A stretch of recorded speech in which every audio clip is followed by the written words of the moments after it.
the Cowboys here at this event knocked off the #4 and #1 seeds along the way. So these two are ready to go here at 125 pounds. And their only head-to-head meeting this year was 5-1 on December 19th in the Oklahoma State-Wyoming duel. In favor of Spratley, the first-year transfer from Minnesota. Volk said coming into this year he was tired of hearing about himself being an underdog and upsetting people. That would be the case here. It's the long wait for the last conference championship finals to get underway, and the wait is over. Both of these guys have experience in the freestyle world. They've been on the big stage, the elevated stages, so it's not anything new. It's just in college as opposed to in high school and before. Spratley put his head right in the middle of his, in the face of Joey Volk. That makes a statement. A linebacker-esque charge into the Wyoming Cowboy.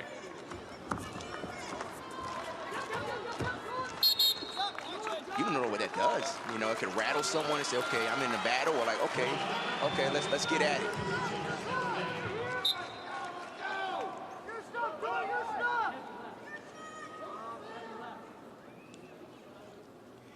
Mike, you get a sense like even the crowd is kind of quiet. They want something to happen. It's a little silent.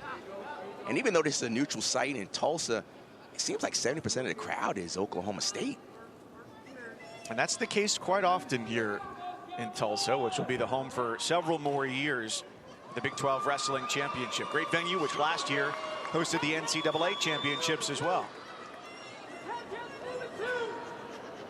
And we'll get a new champion here at 125 this year, which ever since Nick Piccinini of Oklahoma State won it back-to-back in 19 and 20, has seen 3 different champions over the last 3 years. Last year it was Steve O'Poulin of Northern Colorado, who lost in the quarterfinals this year. Noah Certain of Missouri was the #1 seed, and he lost last night in the semis.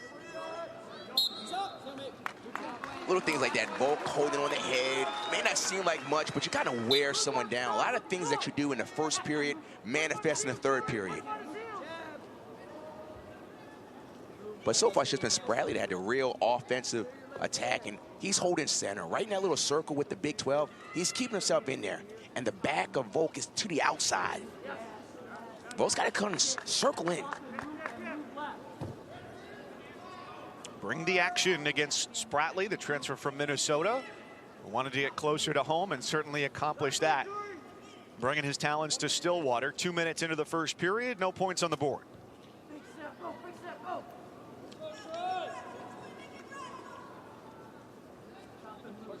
Both guys need to move their hands. They're kind of just clubbing and holding. You got to move your hands, kind of like a steering wheel. Move from side to side. Just get motion, get some different angles. But it's also the nerves of being on national television in the finals for the first time in your conference. Work the score, both men.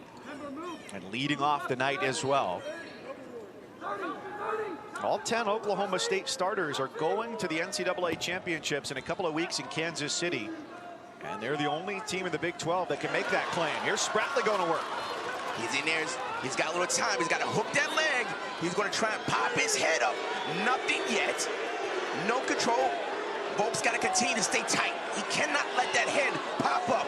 If he gets that head popped up, that might be 2 for Spratley. Spratley is still working. Not enough time. A great defense there from Volk to keep the left leg locked on the head of Spratley. Time comes to a close on the first, and Coleman Scott throws the challenge brick from the Oklahoma State corner. And they're looking at it, and what they're looking at a situation. They said Spratley was in. They believe that he had enough for a takedown. And look at John Smith. He's coming all the way over to, all the way over to the video cam. So here we go.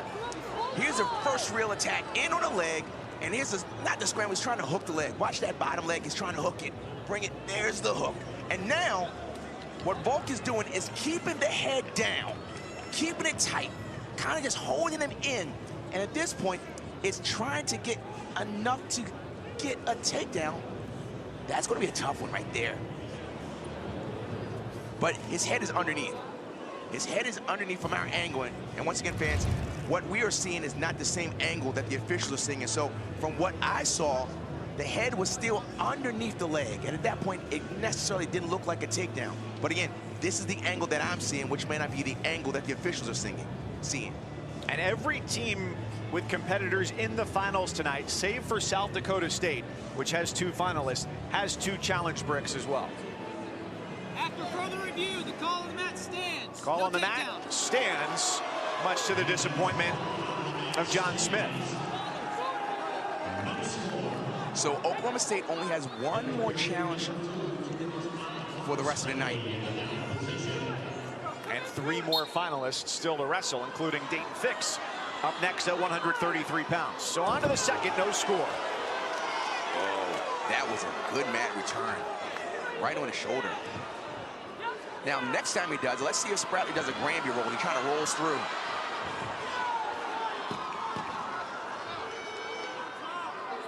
Continue to drive out there. It's interesting. When he got to the side, he really popped his hips in and brought Spratley down hard. It's college wrestling, though.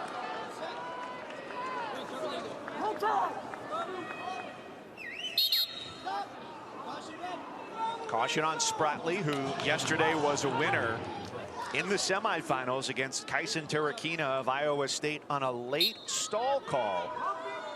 Had a couple matches like that in the semis yesterday that came down to late infractions. And Volk had a nice last-second takedown to project and put himself into the finals. So you hear lots of chirping right now. The question is, are there good attempts? If there are attempts, then it's not stalling. So at this point, there's attempts. Still green, nothing. So you're saying nothing. So what happened was the hand was around the rib cage. If his hand is in the middle of the back, that's not escape. Since his hand was all the way around the rib cage, that's still control. Good call by the official.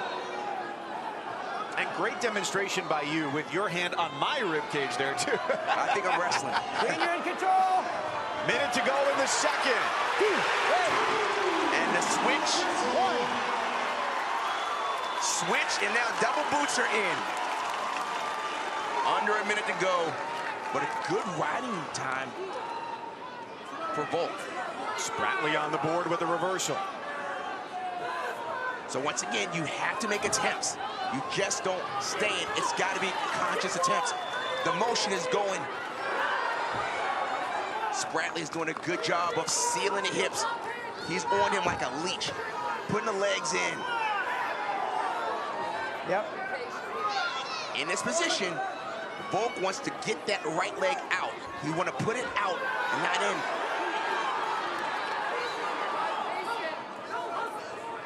Nothing. It's a lot different than the first period here. A lot more action. Spratley the only points thus far with a reversal and really dwindling down Volk's riding time.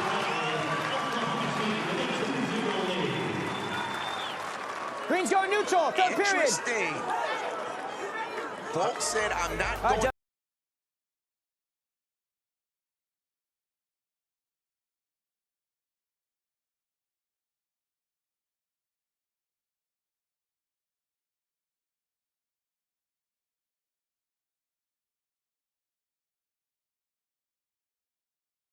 With a 2-0 lead against Wyoming's Joray Volk on their feet. Volk has got to create some offense here because the only real shot that did anything of substance was at the end of the first period. That was by Spratley. Volk's already scored 2 upsets against the 5 seed and the 1 seed. Good circling by Spratley. He's wearing down that head. Spratley's doing a good job of staying up. Volk's got to continue to move his feet. Getting close to a minute less in this third period. Volk's got to continue to do something. Again, in the semifinals, he had a nice last-second win. Work center. Good, smart wrestling. Both men work, stay center. Under a minute. Not now, but soon enough you're going to hear what's called a sprint. Sprint is when the wrestler that's down just goes all out. Not quite there yet, but it's going to be hard to have a clean shot. So Volk has to create some offense here. He's got to do at least fake shot. He's got to do an underhook, but what's his next move in the chain? Action! He's got to try a shot, and if he doesn't get in, a reshot. There's one shot there. There's a reshot. There it is. A reshot. Straight double. Jory Volk takes the lead. 3-2, 30 seconds to go. 30 seconds to go for a straight double. Here we go. Nothing's happened yet. Oklahoma State, the fans getting loud. Straight double. Can he pull it off again? Volk may just do it again, just like in the semifinals. Nothing yet. There's the stall call. There's the first one, but it's less than 10 seconds. Nothing. He's holding on. Can he do it? Volk. What a run. Third upset of the weekend for Jory Volk, who quiets the Oklahoma State crowd. And the number 5 seed is the champion at 125. Right when we said it, he had to keep going. He got down, ran a blast double right through Spratley, put him on his butt, and had a nice, tough ride to get a championship in the Big 12. Got it.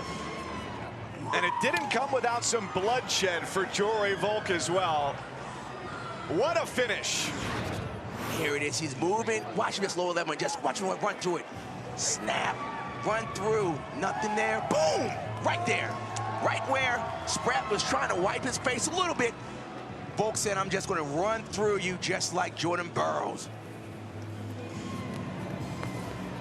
And with that tough little end ride, Volk is your champ. And Jory Volk is with Quinn. With some blood. Yeah. What was going on? What was going on in your mind? You're down 2-0 there. You're running out of time. You know, it's nowhere that I've never been before, so I knew I could get it done. I've been there before, did it once in this tournament already, so I trusted it. I knew it was going to be there, and I just got to stay on my attacks. How do you explain your rise in this tournament? My rides or rise? Your rise to the championship. Yeah, I think people doubt me. Like, I've lost, I mean, it's crazy weight. I've lost some matches this year.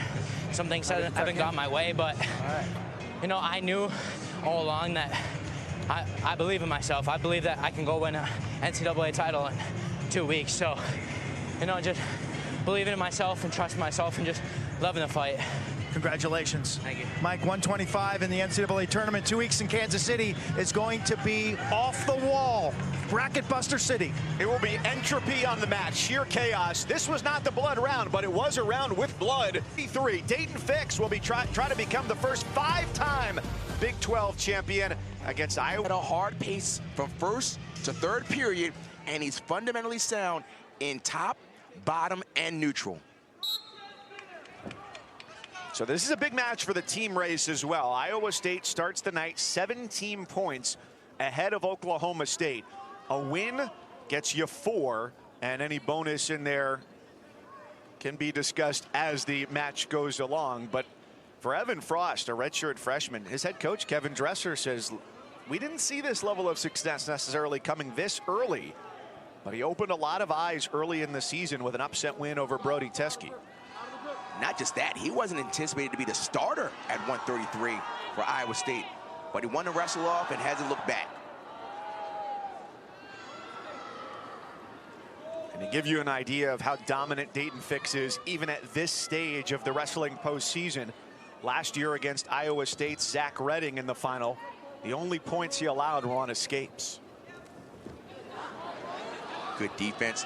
The first takedown the last time that they wrestled was an overhand slide by Dayton Fix, and then a couple singles to get to the major decision. So when Dayton Fix has that left hand over the head, just wait and don't lean, because if you lean, it'll be a slide by, pushing the head down and following behind your opponent.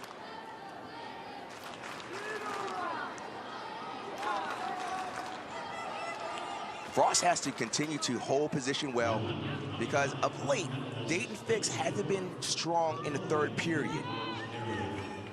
And if Frost stays close as he gets to the third period, his confidence is going to get going. And like I said before, He continues to wrestle a hard pace all throughout the match. But Daton Fix is so dynamic.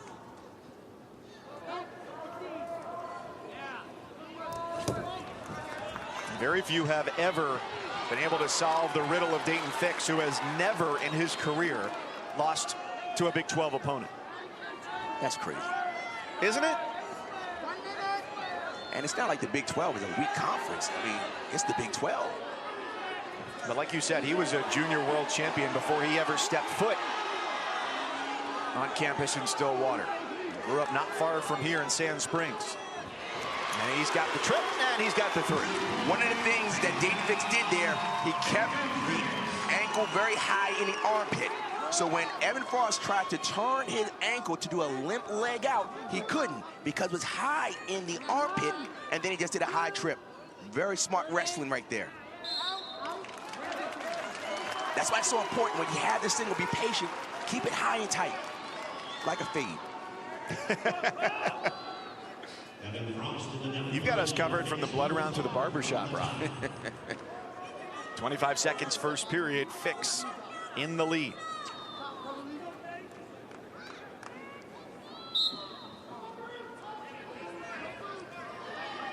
Important to end the period on top. Daton Fix has been very tough on top throughout his whole career. Good. He puts the double boots in once he gets to the mat, but once again, he's making attempts here. As long as there are attempts that are made, there's not going to be a stall call.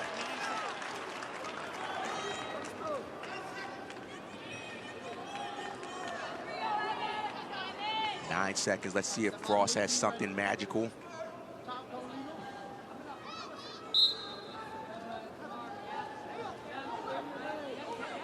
Pop the hips again. But see, Evan Frost gets right back up. And a strong finish to the period for Fix, who has the lead with a takedown. So this is what we're going to see in the first period takedown with Daton Fix. He gets in on the single, but you see how it's high right in the armpit? He can't do a limp knee, and then he trips, and then he clubs ahead. But as he's tripping, he's reaching to cover the other leg to get the three-point takedown. So Frost starts on top here in the second, the native of Metairie, Louisiana. He and his brother Jacob moved from Louisiana to Iowa preceding the 21-22 wrestling season.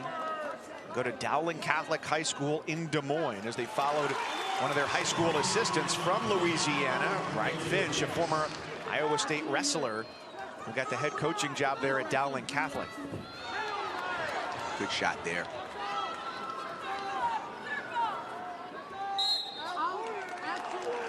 Action call. Daton Fix has to continue to keep the pressure going, because the takedown will really open this match up. Likewise, for Frost, he gets a takedown, it closes the gap. And you and I were talking earlier, Rock. You felt like there's an opening for Frost in this match. What's the path to get there? Well, he's doing it right now. He's stalking. He's continuing to move forward because he knows that he is not going to wear down. And you see right there, he continues to move forward. That's where, and this is where how dynamic we're talking about Daton Fix. I mean, look at this. Great counter offense. He's going to try and keep that left foot in. You see, I tabled the leg. He's put it on his thigh. He's going to keep that foot in and slides it in. Great chain wrestling by Daton Fix. Just brilliance there from the redshirt senior for Oklahoma State. He turned his defense into offense. That's what he's supposed to do. He has these knees that can go in different directions that most people's knees don't go. And then he was able to slip out and then go to a counterattack, and he wrestled well on the edge. He didn't just want to stay there and let the time suck down. He kept wrestling.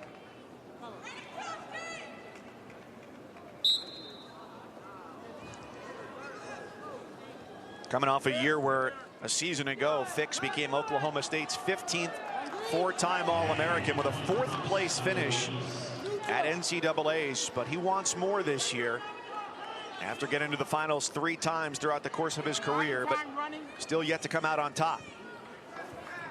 Action in here. That's where he's got to be very careful. Frost was pushing too much, and Daton Fix had that hand over the head just for a slide by. You just got to be careful when you push too hard on Daton Fix. You got Arthur started to wonder. There's a slide by right there. And Rocky, go to the third. How much is the corner saying, hey, we need bonus here to try and close the gap against Iowa State? Absolutely right, but Dayton Fix has been doing it before. He's seen many matches where he had to get the bonus points, and he's able to do it. So he's aware of not just where he is in a match, but it's also what it means for team implications. Start of the night, Iowa State 144.5, and Oklahoma State 7 behind at 137.5. This is the only head-to-head matchup of the evening against the Cowboys and the Cyclones. So my thought is that he's going to try and get to the riding time. He's got there, and now the question is he going to release him to try and work for the bonus? He got right into a Turk. He was going for the big finish there on the edge. Right control. So let's look. So I didn't see any indication from Coach Coleman Scott and Coach Smith said keep him down. I was thinking that perhaps they were going to let him up and see if we can get that last takedown, but the coaching staff from Oklahoma State said keep him down. So they see something. Perhaps, but because of the 3-point takedown and a 4-point near fall, you know, you throw somebody and it's a whole different story. Out, red control. My bad, Tyke. I'll switch. So right now, with the score 7-1, riding time is in favor of Dayton Fix. It's 8-1. Top cover legal. But yet they are content with Dayton Fix wrestling on top. Red 1. The other thing, Mike, about this is that by riding someone like this in a finals, it helps you in the NCAAs because most of the times you win matches because of riding. Neutral. Action in here. 1 minute. Let's see if Dayton Fix tries to go for that last takedown. Action in. His lead effectively 6. Shot by Frost, and Fix last period turned that into his advantage. Frost smart, right? He was trying to scoot himself back to the center. But watch the kick and a turnaround. There's wicked defense here by Dayton Fix. Nothing yet. He's going to try to hook the leg. He's going to pop. But look at the good defense by Evan Frost here. He's going to try to slap a cradle on him. Dayton Fix bails out. Late fight from Frost as he pulls himself to within 3. Counting the riding time advantage here for Fix, but it's a takedown away for Frost from tying it up. So he's saying, look, he's going to try and do a cross wrist. He's going to try to do the cross wrist tilt. So watch the cross wrist tilt immediately from Evan Frost. Top cover legal. If I'm Dayton Fix, I'm flattening out. I'm not doing anything. I'm balling up. And he goes to a freestyle defensive position. He's doing a good job of keeping the hands out, keep the wrist out. By keeping the wrist out, it's going to be very difficult to get turned. And it looks like there's the first 5-time Big 12 champion. Let's listen to the crowd.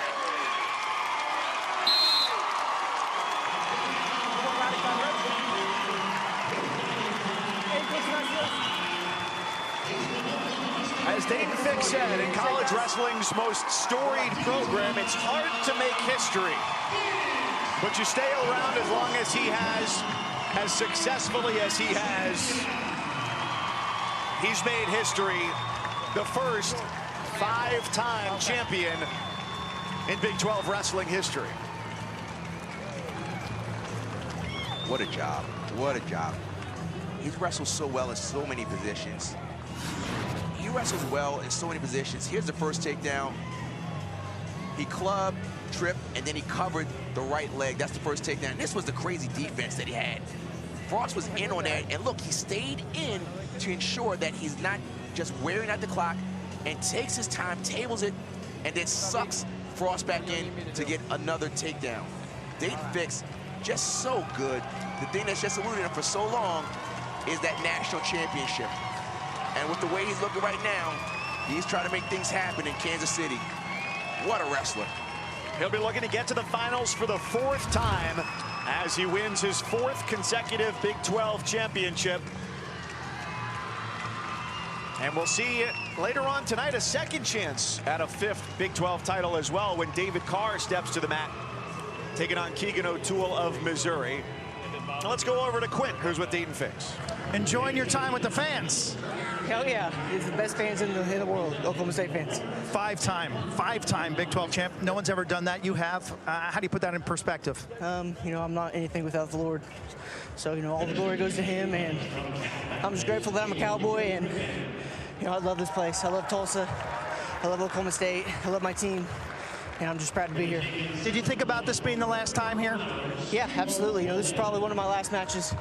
Probably the last match I'll ever wrestle in Tulsa, so it's been an honor. You know, it's been an honor to be from Sand Springs, Oklahoma, be from the Tulsa area, and, you know, I love it. I love Oklahoma with all my heart. Congratulations. Thank you. Mike.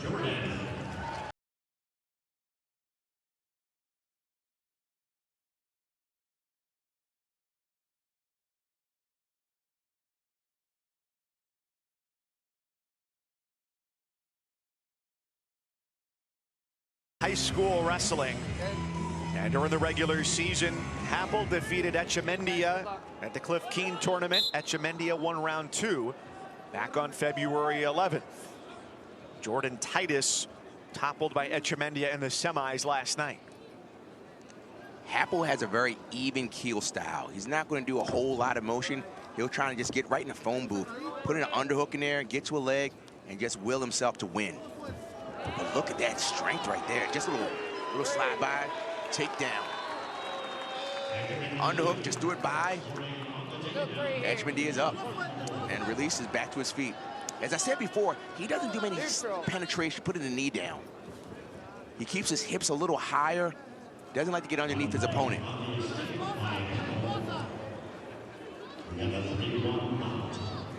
With a win by Dayton Fix at 133 pounds, that closes the gap to just 3 points.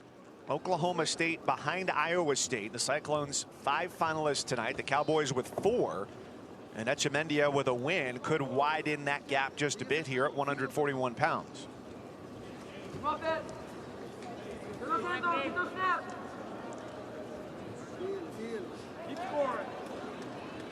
Happel needs to have hands moving, busy hands, not just this one position. Etchemendia went to that same scenario, went to that underhook on the left side, but now Happel is in on the leg.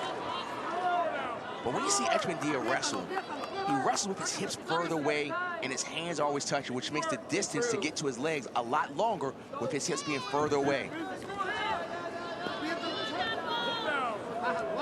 He was young, trained as a gymnast, and that was part of the connection that helped him get to Ohio State. An assistant gymnastics coach at Ohio State for the connection to Tom Ryan, the head coach for the Buckeyes.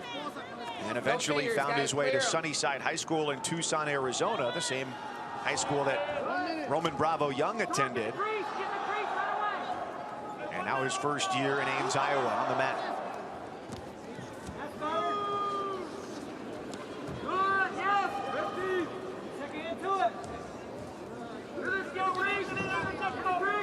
Both these guys are keeping their hands on each other. It's not spaced like there was at 125. They want to stay right close to each other, keeping their hands on there, fighting for underhooks, clubbing, wearing someone down. It's very tiresome style here. Battle of wills and gas tanks.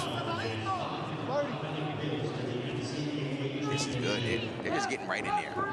Right in there. Good hip pressure by Etchemendia. Improve. It looks like Happel has to double up on his shots. Because he's getting there, and then Etchemendia is getting his hips back pretty good, so he may have to take 2 shots to really get a good grip on the leg. And just wear him down. 3-1 at the end of the first for the Cyclone. All the options. Green is down. Green down. Last time that they were Big 12 champions, Second period, guys. 3-1. Cale Sanderson's last season at the helm before moving over and starting the dynasty at Penn State. Go ahead.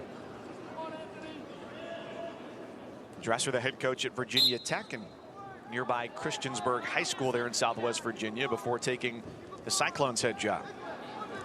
Still red here. Still red. Still red. Etchemendia knew that in order to be very good at folk style wrestling, he has to work on his top wrestling. And I saw the biggest improvement when he wrestled in December against Cole Matthews, where he majored Cole Matthews, but he majored him by riding him as well. Cover. One green. Neutral. So 1-point contest as Happel gets to his feet. Some nasty hand fighting here, just getting there and just banging and gripping and pawing and pulling. These guys are just in there. Look at the re-attack there. Good defense by Happel. There's no space. As soon as they disengage, right back into it. Action, guys. You're right about the phone booth. This is Clark Kent Wrestling. Look at him staying right in there. Etchemendia firm grip on the triceps of Happel. Hands up. Under a minute to go. Grabbing the wrist. You see that Etchemendia is grabbing the wrist, forcing his underhook. Kale Happel says, I can do this too. Let me get in there. Red warning, red. Stall warning on Etchemendia. And Happel is not doing penetration. He's just dipping his knees and reaching. He's not really stepping through because he knows if he penetrates too much, Etchemendia's re-attack is very proficient.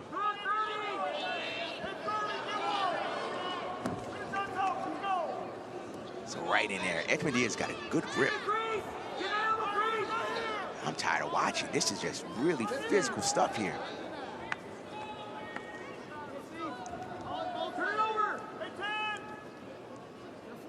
And who's going to turn up the knob for some offense as we get into the third period?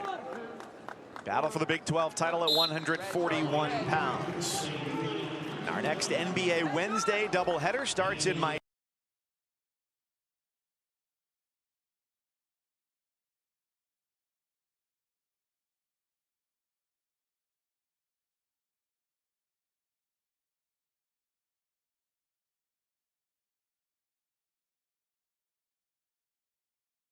Yeah, and gave him a thumbs up like, come on, you can do this.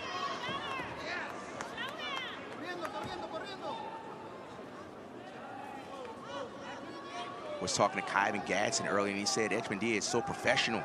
He wants to outwork everyone. He wants to be the first one to work out, the first one to be in the weight room, then the last one to leave. The Cyclone 7th in the country, the Panther 8th in the country. The lead is now 2. But he's got to be careful. He's also got a stall warning against him. And that's what we're talking about right there. He has to be very careful. Nothing. Still there. Etchemendia is not letting that go like a dog with a bone. He's still going at, but Happel's trying to get it. Good defense by Happel here. Etchemedia's got to try and get that left arm out. He's trying to split and open up and then trying to get that left arm out to try and wrap around for a double. So he's pushing that foot down, but he could not get that left arm out. Good defense by Happel, though. And they let him go for a good bit there before getting into a stalemate. So 55 seconds for a Big 12 championship. The takedown's got to do it. Stall is not going to tie. It's not going to tie it. Stall is just going to be a point this time. Oh, good motion.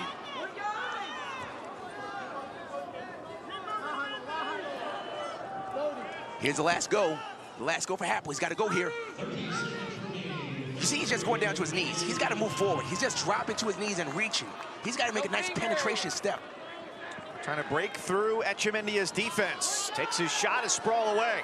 And that's the problem. He's just dropping to his knees and not really blasting through. And because of that, Etchemendia is able to do a front headlock and do a clock wear down ride. We've seen it too many times. Happel just kind of goes to his knees and kind of reaches, not blasting through. Happel won round 1 in December. Etchemendia took it last month. And here at the Big 12 Finals, it's the Cyclone at 141 pounds. Who wears the crown in Tulsa?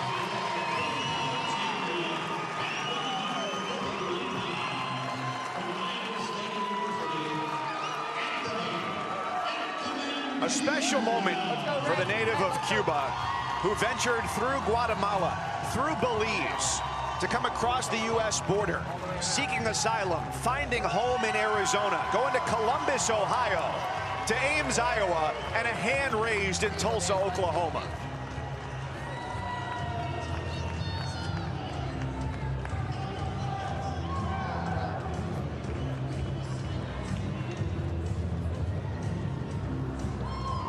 It's a pretty cool moment for the redshirt junior, who also, even though it's certainly not foremost on his mind, just helped out his team a good bit too, as they look for their team trophy.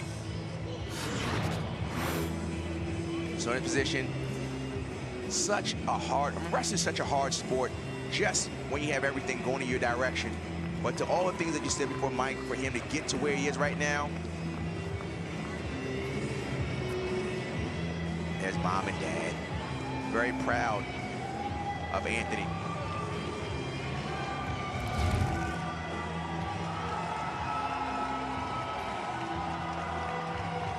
And he'll catch his breath, regain his composure as he joins Quinn. Anthony, congratulations. The match goes final, and you spent some time pointing out some people in the audience. What were you doing? I'm pointing out the people that I love, Cyclone Nation. Parents as well?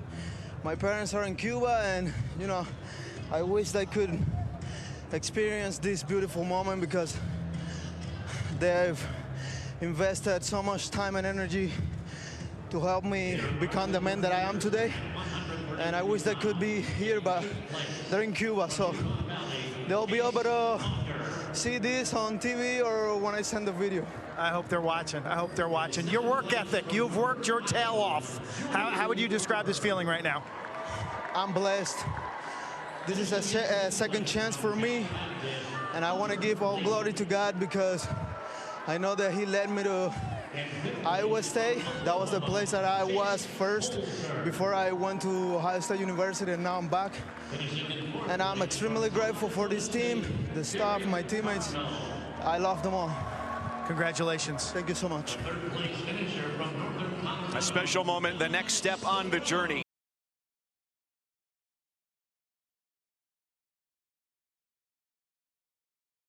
And he's made a big splash since he's come to West Virginia. Big time score. He shouted out his dad, Justin. And Waters, he might be in the camp of you don't know what you don't know yet because he's just a freshman, but from the Pittsburgh area, just west of downtown. And 3 bonus point wins for him yesterday. He outscored his opponents 49-7. And through 3 weights, 1 win each for Iowa State and for Oklahoma State. So the margin in the team tally remains where it did when the night started, 7 points. Oh, look how he stepped over the elbow and trying to get behind. A little sneakiness here. Oh, nice. Want to lift up the leg and table it. Jordan Williams is very, very good on his feet, but he's just going to concede this one. Waters is tough on top. He's got a half and a tight waist. And if you know anything about wrestling, high school wrestling in PA is the best wrestling out there. And they're very good at mat wrestling. And look, he's just going to try to bully him over. They're very good on the mat. So they can scramble well, they're good on top, and they will have a very tiresome sound. That's generally the top guys from Pittsburgh, and also guys just in the state of PA. If you see WPIAL on the resume, look out. You can be in 5th place in WPIAL and still be tough. He's on a left side tight waist. A lot of times people go to right side, but of late I've seen a lot more wrestlers doing the left side tight waist and sticking in an arm bar. He's really putting the pressure on. Ty Waters not playing around for his first tournament. Conference tournament, that is. Freshman getting after it here in the first period. 2 underclassmen, the freshman for West Virginia, the redshirt freshman Jordan Williams, a 3-time state champion here in Oklahoma. Wow.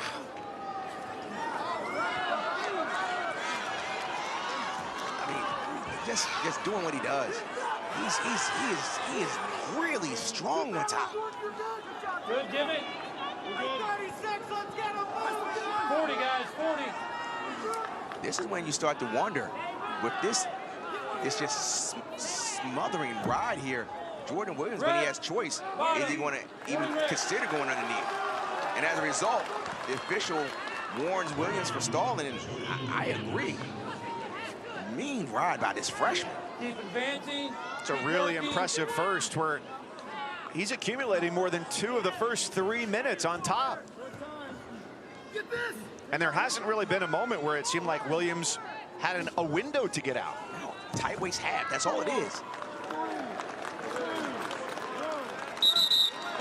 Dominant first from the true freshman, Ty Waters. Red, Oklahoma State, first choice.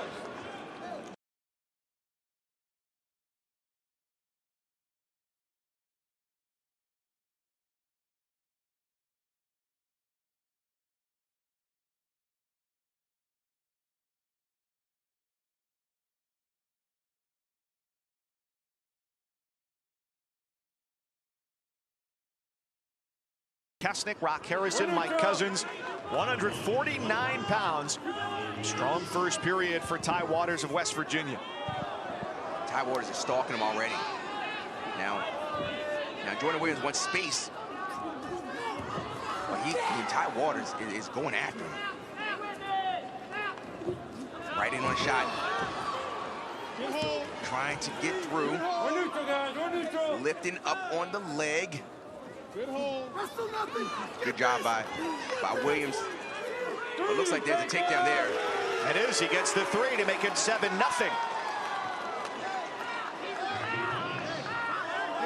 Looks like this is it. This is it. This is it. This is an injury default. This looks like an injury default here. Looks like an injury default. The Oklahoma State coaching staff said that that's enough. Something must have been going on with Williams. Injury default. And Ty Waters is a champ. Congratulations, both of you. Well, you know, coming into this, Jordan Williams was not at 100%. Credit to him for taking the mat, not at his best. Ty Waters certainly makes an impression. And Rock, we mentioned the end of that match yesterday for Williams. And this is the physical match that was there. And then it got to a point where there was an injury there, and then the shoulder. And you see, grab the shoulder there. That look like something is going on. And as a result, so an injury default for Ty Waters, or for Jordan Williams. Let's go over to Quint with Ty Waters. Ty, congratulations. What did Coach Flynn say to you prior to that match? It's nothing different. It's just another match, and I kind of feed off like his positivity, and he just keeps me going. He's not like a hard-nosed coach. He knows, I don't know, I run on good vibes, and he makes me smile a lot, and that's what I like to do. Was that as simple as a half Nelson and a tight waist? I have no clue. I was just wrestling. You were just wrestling? Yeah. What do you think happened at the end? I mean, he was hurt somewhere. I don't know where. It is what it is. When you look forward to the NCAA tournament in 2 weeks, what goes through your mind?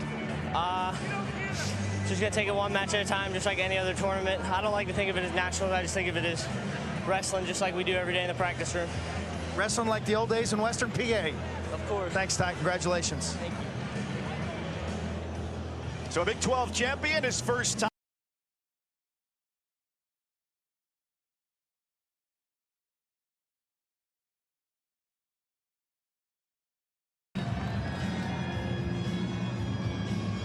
So far from chalk at 157 pounds as Jared Hill had the upset win over the #1 seed. Then he's Zerban, Cale Swenson of South Dakota State, falling against Ryder Downey.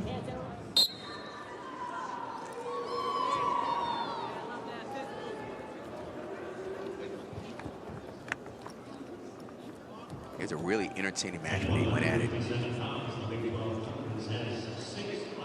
When I visited UNI earlier in the preseason, the coaching staff kept talking about Ryder Downey. And I wasn't too familiar with him. They said, look, he's really good. He's going to make some shockwaves. And boy, were they right.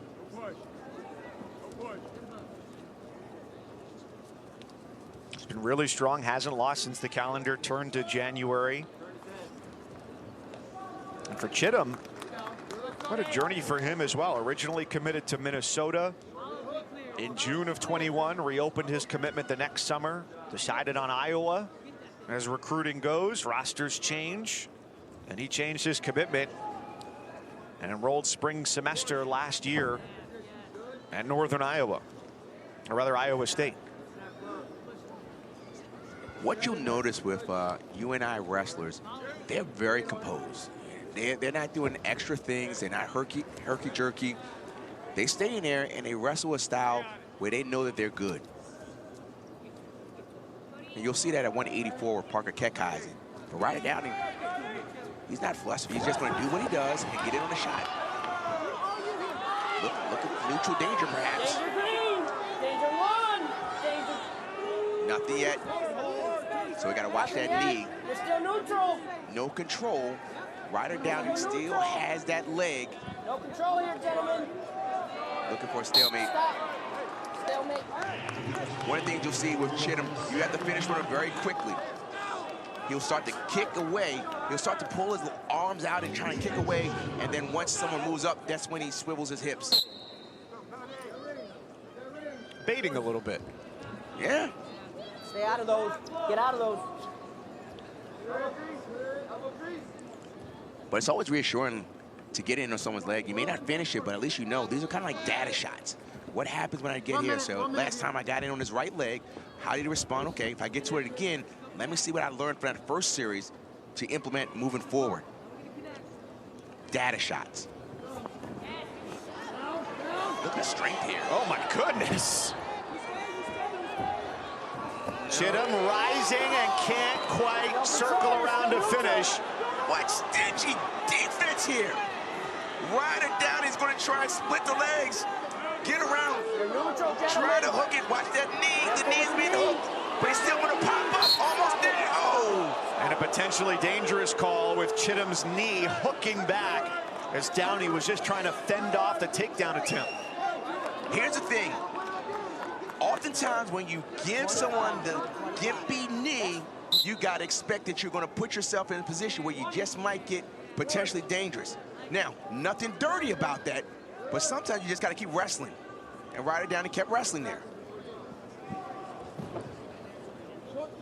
Well, there have certainly been some times this year where potentially dangerous calls have been whistled and stopped matches at questionable times. That one was quite obvious there, and it's a scoreless first period. Here's a series right now. Watch the strength. And at this point, we thought it was just going to be an automatic takedown, but look, he hooks through and grabs the leg. Look at the just reaching. And at that point, Ryder Downing gets to an offensive position, but it's still 0-0. Reaction time phenomenal there from Downey, anticipating the attack, coming up with the counter. What you'd expect from a valedictorian of a 273-person high school class in Iowa. Those were good attempts by Ryder Downing. But we saw Chittum got right to his feet. Let's see if he gets to his feet again. Green, cover, please.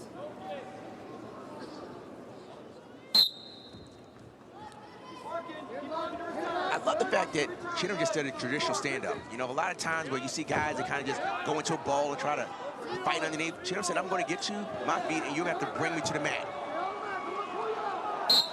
He's shown off the lower body strength. So let's just watch this. When Chittum goes down, a lot of wrestlers, they want to get into a ball and go fighting around your waist. Chittum just stands up. Now let's see if he stands up again.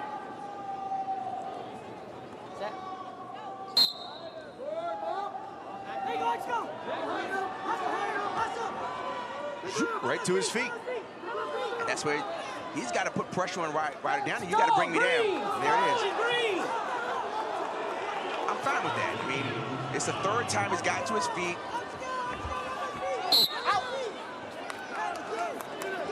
And you see Brent Metcalf saying, keep it going, get right to your feet. Don't waste time. Ryder Downing is good on top. But every time you stand up, you put pressure on the top wrestler, you've got to bring me down.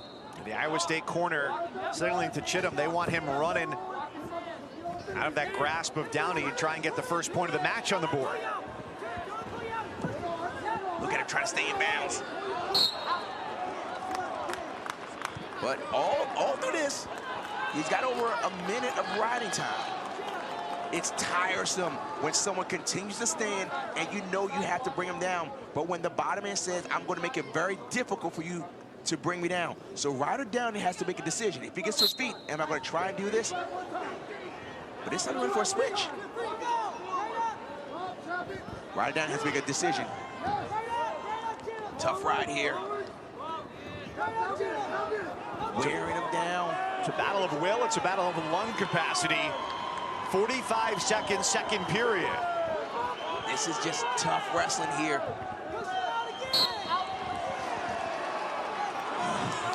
And watch as Downey makes his way back to the middle. Circling, taking his time. An extra second or two to catch the breath. If I'm Chittum, I'm standing up again. I'm not trying to switch. Stand up again and make the referee make a call. Caution there on Chittum. There is one stall warning against Downey of Northern Iowa. 35 on the clock, wait. Fix it. 35 on the clock. And a quick calibration to add 1 second to the clock here in the second period, from 34 up to 35. Or 36. Okay, we're good. Big words, calibration. We're good. We're good. It says it on the computer. Got it on the computer. If I bring nothing else to the table, it'll be a polysyllabic party at my house. I lost your poly. Oh, we're not going to tell the folks at Cal Poly when we go to Kansas City.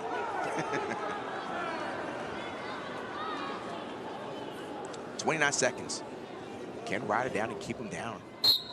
Oh, that looks like a stand up right there. Now it's the pressure. Ryder Downey's got to make a decision. He's got to bring him down. Cody Chittum's doing a good job. But look at the willpower, Ryder Downey, keeping him down. Who would have thought after you see those power stand-ups? But good job by Chittum. He might get out there. Or would it be a stall call? Good job by Ryder Downey. This is a big-time ride here. Good top wrestling. And finishes out the second period. Almost 2 minutes of riding time. That whole second period. We said that about UNI wrestlers. They don't panic. They're very cerebral. They just go and do what they do best. They're not going to get nervous with the crowd all calling for stalling, or the coach is saying he's stalling. He wrestled how he's supposed to wrestle. Ended the period on top, 2 minutes of riding time. That's UNI wrestling there. And so I think that's what the officials are trying to do, is make the adjustment between periods on the riding time, because the riding time on the clock next to the mat showed 1:59. However, it was the entirety of the period, 2 minutes. So Chittum said, I'm doing an optional start, put him on his feet. Remember, Ryder Downey has one stall call against him. So right now it's 1-0. With riding time, it's 2-0. Chittum's going to have to get a takedown here. Fingers, guys. Get out of those. Good heavy hands here. How should Downey approach this? He's got to stay right in that middle, right between the X and the two I's. Stay right in the middle. Do not put your back to the outside. You want to make the referee say there's no way this guy's stalling. But at some point, he's got to make it an offensive stop. Stop. Stalemate.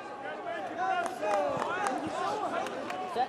If I'm Chittum, I'm firing off. If it's half shots are not fully committed. They're just looking like I'm doing a lot when I may not be doing a lot. Chittum's got to now move to the center. Ryder Downey's doing a good job of staying right in the middle, but there's a high C. Nothing, but there's a takedown. A finish for Chittum.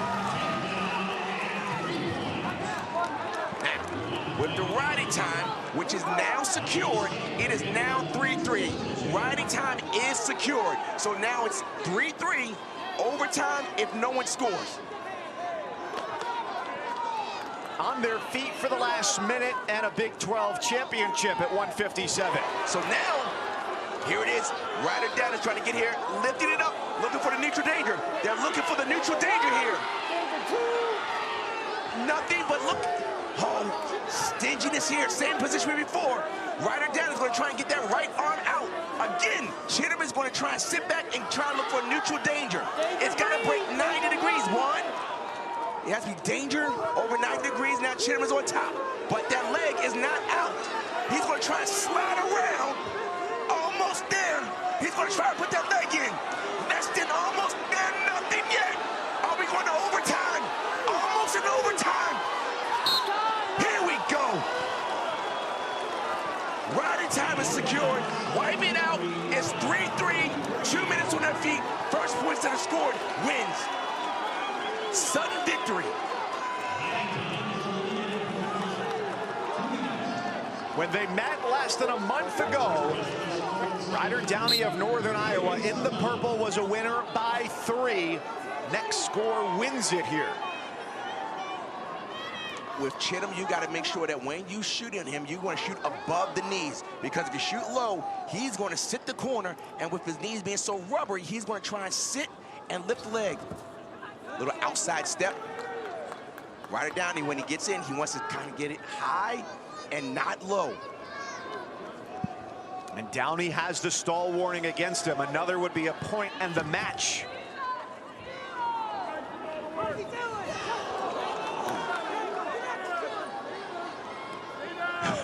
There we go. Two hands to it. Misdirection. These guys are staying right in the circle. And they are tired. You can see them breathing hard. But now, when you're tired, what do? You go back to your training. When your mind is tired, your body is tired, you go back to what you've done over and over again. Every coach in America says, what happens in overtime? Get the takedown. And here it is. Oh, there's a shot. Look, the swim over. Good defense by Chittum. Downey the leg, Chittum gets out. Really one attack each here in the first minute 20 of sudden victory. Oh my goodness.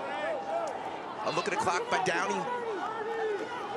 Now, Chittum want to try to finish this right now because on the mat, it's been proven that Ryder Downey is very good on top, but he's back to that leg again. But then, as we said before, when you shoot low on Chittum, Chittum has those skippy legs. Are we looking for neutral danger? Nothing. 10 seconds. To a stoppage here with 8 seconds to go in sudden victory. Good call by the official. Said nothing good was going to come out of that position. Man, these guys are good.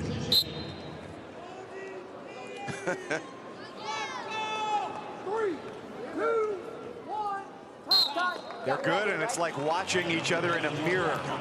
So, here it is. Ryder Downey gets in, and then watch the swim kick. Whoa!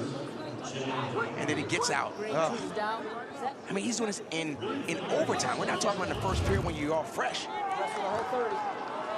Set. Red, cover. Now, can Chittum do what Downey did so well in the second period and ride all the way out? Caution called on Downey. Caution, please. Money. Set leader. Set red. That's the second one. That's number 2. Number 2, another caution will be a point for Ryder Downey. So now there might be an advantage with Downey because Chittum has to be a split second later so he doesn't get any. And look how he stood right to his feet. He's got to keep working here. He's got to keep working. Oh, careful on the edge there as Jason Rivera, the official, had to get out of the way. I like that. You see what happened with Chittum? He kind of waited, and then when he kind of in his clock's like, I might be getting close. Let me just drive him out.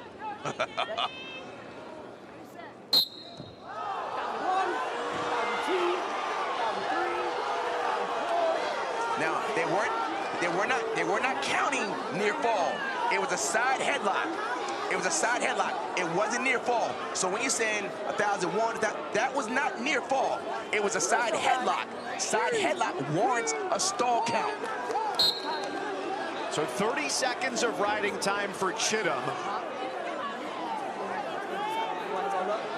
Okay. Yes.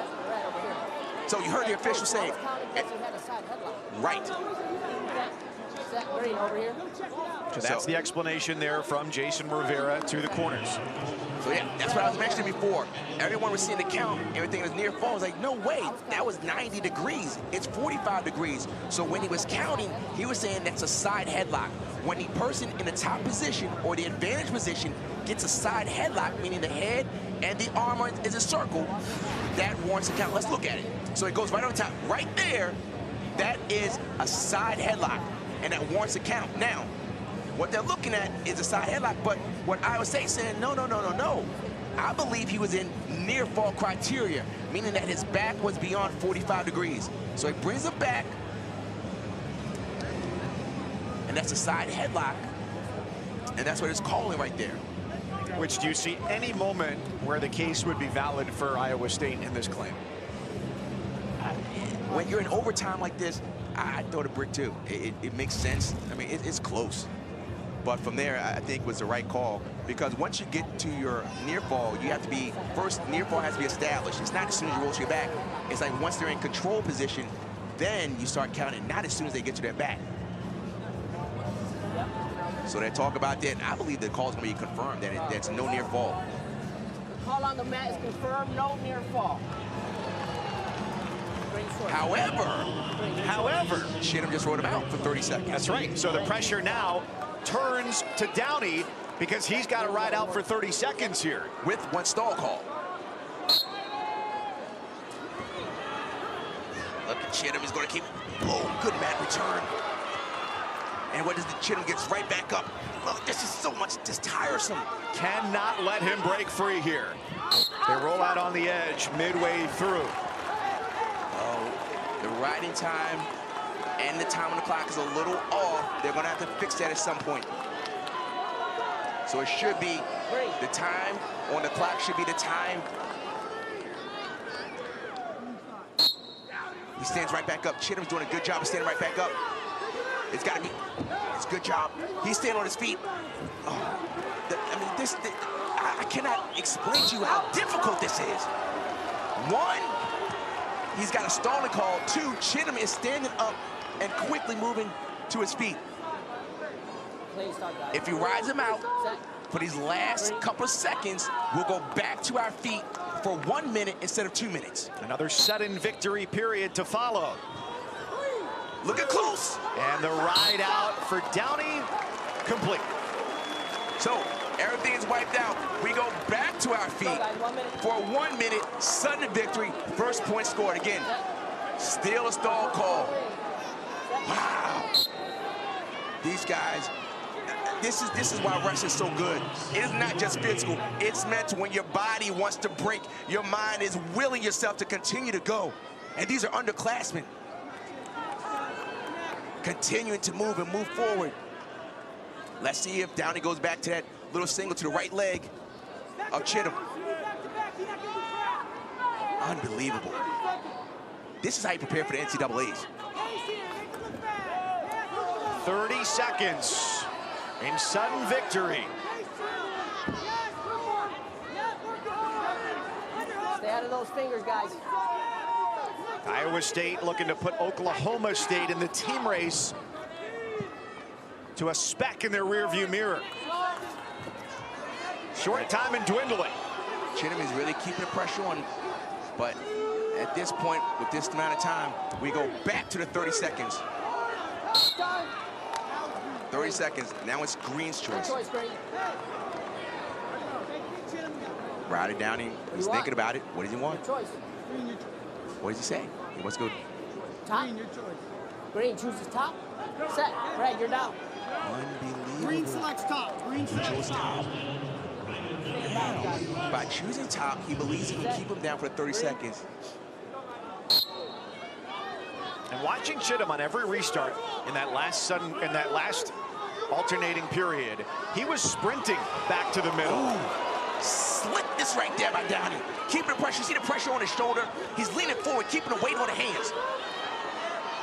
Good job by Chittum. They're still working hard. Still working hard. Chittum has got his higher hips. Almost there. Short time. Can Chittum get there? Almost there. No control. Is he going to get it? Almost get the reversal. No reversal.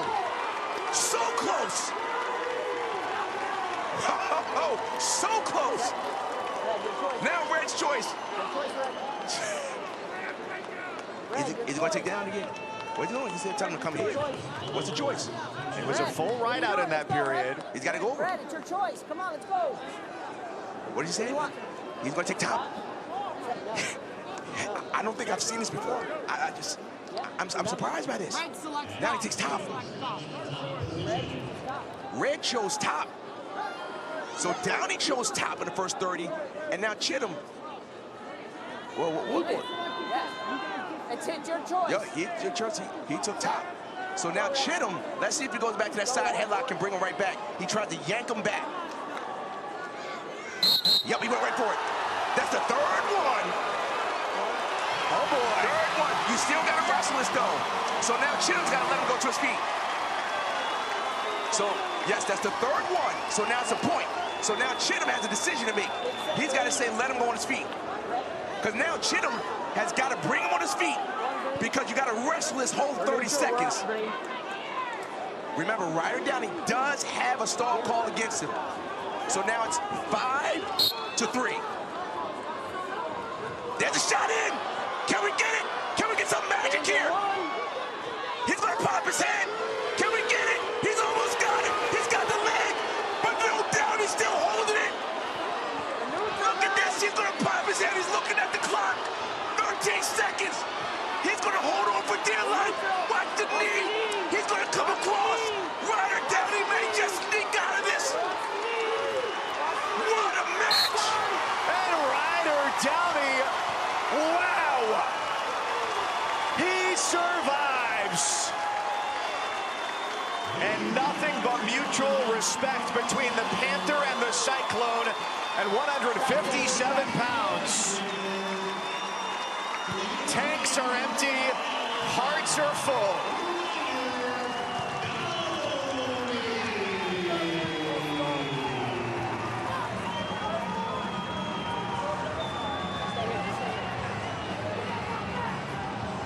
And the winning streak continues.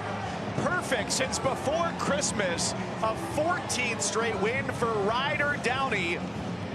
A two-time Iowa high school champion and a Big 12 champion as a freshman for Northern Iowa.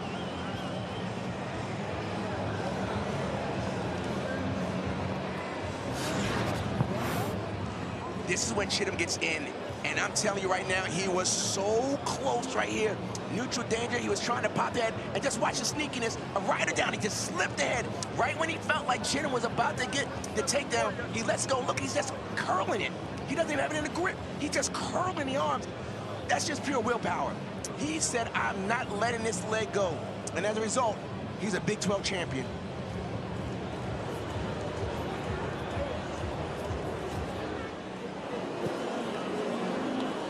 A celebration from Panther Nation. Ryder Downey with Quinn. I'm tired watching that match. What was that like? It was long.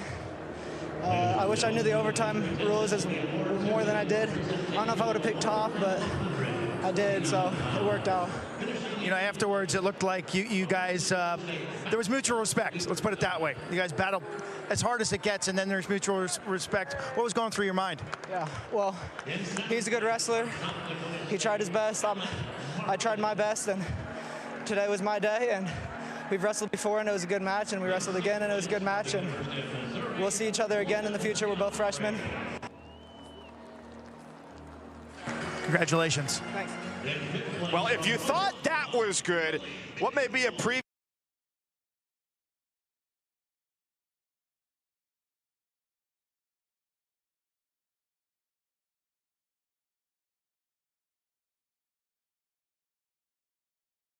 These guys are among the best to ever do it at their respective universities.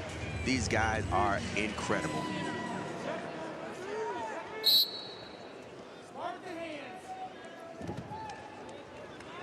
Off we go for a matchup we may well see in just a couple of weeks at the T-Mobile Center in Kansas City for a national championship. But first, for a conference title. Interesting. As you saw David Carr go for his blast double when he puts a head right in there, Keegan ducked his head. Rockets, we sat and watched these semifinals yesterday. Isaac Olenek of Oklahoma State, the transfer from Northern Illinois, Peyton Hall. You'd love to see all those guys wrestle again. It was such a good semifinal matchup here at 165. You can argue that 165 is so top heavy in the NCAAs. Keep the hands clean. Keep the hands clean. Stay out of the fingers. Get out of there. At stake here for Carr as well, the opportunity to join Oklahoma State's Dayton Fix as the only two 5-time Big 12 champions. Wrestle on the edge. Very interesting. Keegan O'Toole defended that blast double very well. Warning, back it out here. Hey, we got a circle. We got to stay in here and wrestle. Let's go. Stalling against O'Toole of Missouri for backing out. Josh Briscoe, the official. Official felt that he did not do enough effort to stay in. He just kind of walked out.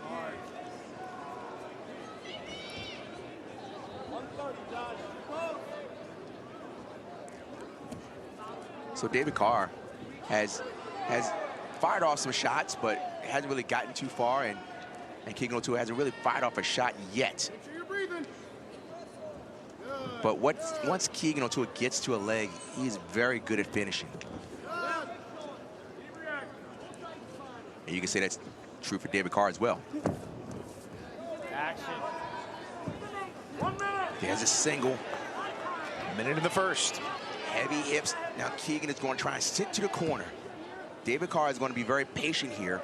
The first time they wrestled, it was a very similar situation where David Carr was able to finish. So it's just very patient because David Carr knows if he makes one bad situation, Keegan will sit the corner and slide to a cradle.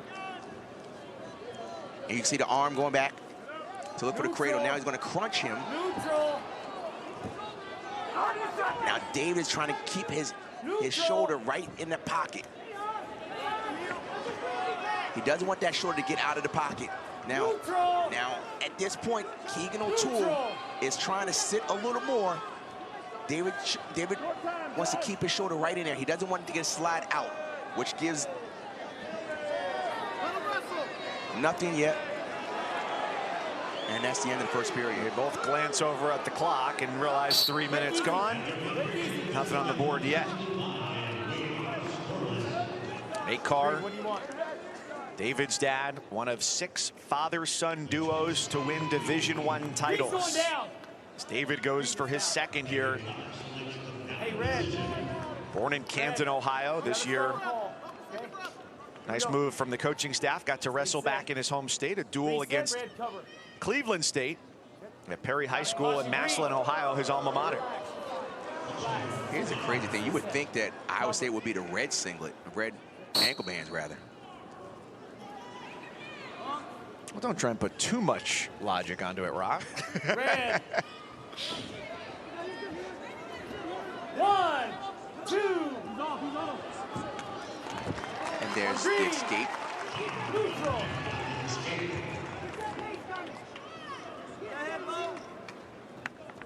Throughout his career, David Carr's been very good at sweep singles. He's really added that blast double of late. But as you saw when he had that sweep single, Keegan is very good at covering the head and putting weight on the head by giving heavy hips. These two went to sudden victory at the Big 12 finals last year. Ended with a pin by David Carr. Stay out of that.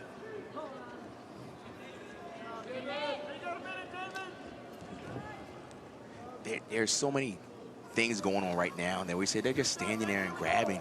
There's little things that you're seeing that may not make sense to the naked eye, but to them, they're setting it up. Wrestle through that. Ricky, hey, keep working. Wrestle through those positions. And certainly a case here in this matchup of guys who know each other so well, have studied each other so much, having faced off many times in the past. Hard to get an advantage. O'Toole the takedown. He leads 3-1. That was a long shot there by David Carr. Very long shot. He didn't have his arms, his hips underneath him. And because of that, Keegan O'Toole was able to put his head to the side and get behind. But the shot, if you look at that shot, it was a very long shot by David Carr. 20 seconds. And Keegan O'Toole is doing a good job. He wants to end this period on top.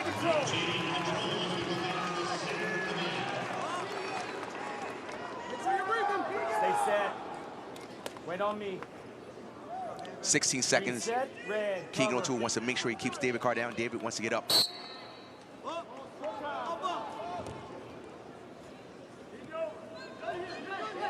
Carr can get it to 1 going into the third. Neutral. He does. And the lead 3-2 for the defending NCAA champion Keegan O'Toole. I mentioned early in the broadcast that one of the underrated pieces of David Carr's arsenal is his ability to do very good things from top wrestling. Green, you got a caution. Let's see if Stay he's set, going to cover. try and keep Keegan down. Green. Wrestle. Green. 1 red. He decided he's going to beat him on his feet if he can. 4-2 O'Toole. 4-2. Keegan O'Toole has 1 stall called against him. Next will be a point for Carr. Oh. Right in there. Again, good. That's Keegan O'Toole is very good there. Look at him pushing the head down. David Carr knows this is where Keegan O'Toole is very good. And this is where this is where David Carr is trying to finish it, but Keegan O'Toole is doing a good job of really putting the pressure on the shoulder. Neutral. Patience is going to win here. Patience on Keegan O'Toole's part, patience on David Taylor's part. This is Keegan O'Toole looking very good here. He's going to try to slip that arm in. Nothing. This is just, no one wants to let go here. Taking lots of pressure here. Carr trying to make it his advantage. Oh my goodness. Now Keegan O'Toole is on the leg. This is wizardry right here. Epic scramble between number 1 and number 2. 3 more for O'Toole to try and put it out of reach with 30 seconds to go. And it looks like David Carr's resolved that Keegan O'Toole has won the last 2. It went from David Carr being in on the leg. Keegan O'Toole was in a dangerous position, and somehow he ended up on the leg, came through, and Keegan O'Toole is looking to go into the NCAA championships as your number 1 seed. O'Toole emerges victorious here in Tulsa for these two who may well be destined to meet again in just a couple of weeks.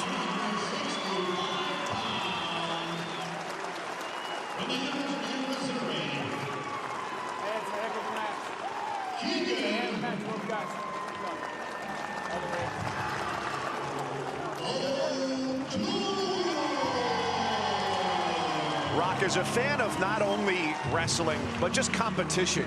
You have to admire the respect that those two have for each other. At the end of the match, they said some words to each other. It wasn't just a good job. They had a small conversation, and that's all you have, mutual respect, because these guys are so good. And here's what we saw. This is where David Carr had the leg, and then he brings it over, and it looks like Keegan O'Toole was in danger in this position. As soon as he swivels his hip, what does Keegan do? He gets in on the leg. Some things you can coach, but some things you can just feel. And Keegan O'Toole was one of those guys. And at that point, David Carr resolved that I have to wrestle him again, hopefully in Kansas City. O'Toole adds another trophy to a very crowded display case that he continues to build on. And let's go over to Quinn. We take his tape off.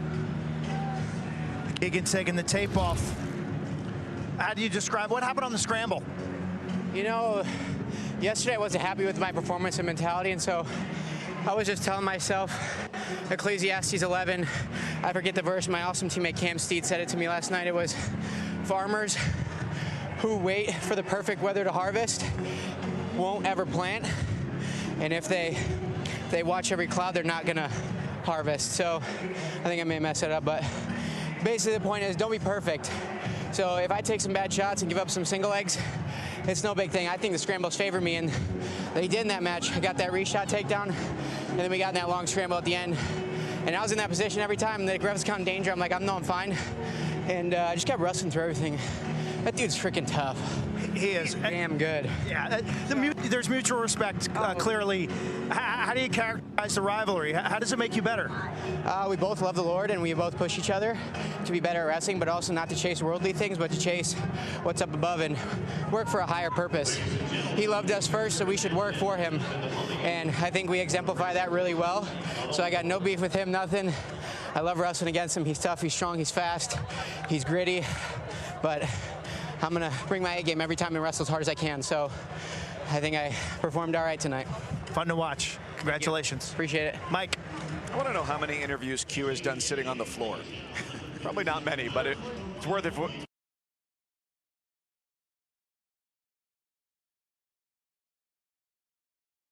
6'4" this year, 7'4" last year.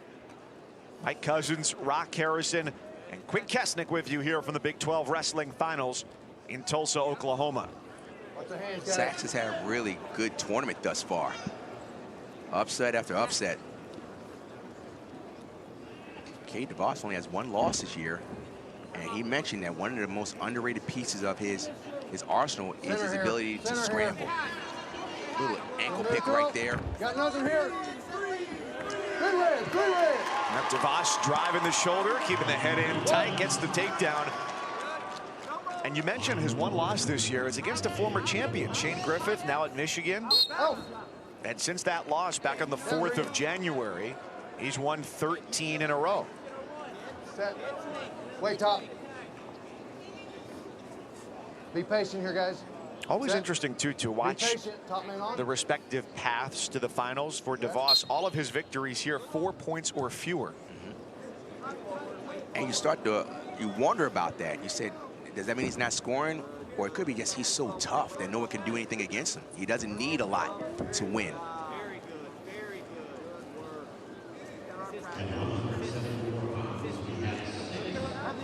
I tell you what, good step over by Sachs, but could be back points. Still red. Still red. One. DeVos control on the edge. Not a count. Out. That whistle, you could argue, might have been 3 or 4 seconds earlier with Sachs having his hand off the mat. Damian Hahn has done a very good job of building patient, guys. South Dakota State, and they have an absolutely beautiful facility. And a new look coaching staff this year in Fargo as well.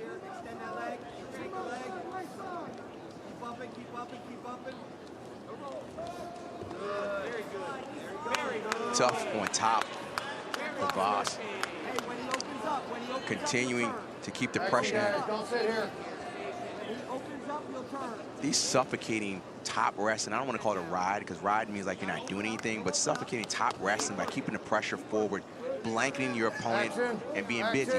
However, this year, the NCAA has made a real concerted effort on top wrestling, making sure that if you're not working for a fall, you will be called for stalling. However, in this scenario, the official believed that it was the bottom man, Gavin Sachs, that was doing the stalling. DeVos on top here, South Dakota State, the senior. Won back-to-back high school titles at Southeast Polk High School in Iowa. 2022 took a huge jump up to this weight class from 157 here to 74 after being the starter the year before at 57 and qualifying for the NCAA championships. This year headed to the NCAAs for the 4th time. Every weight classification in the Big 12 with either 5 or 6 allocations for the NCAA championship. 3-0 DeVos with a bucket full of riding time at the end of the first.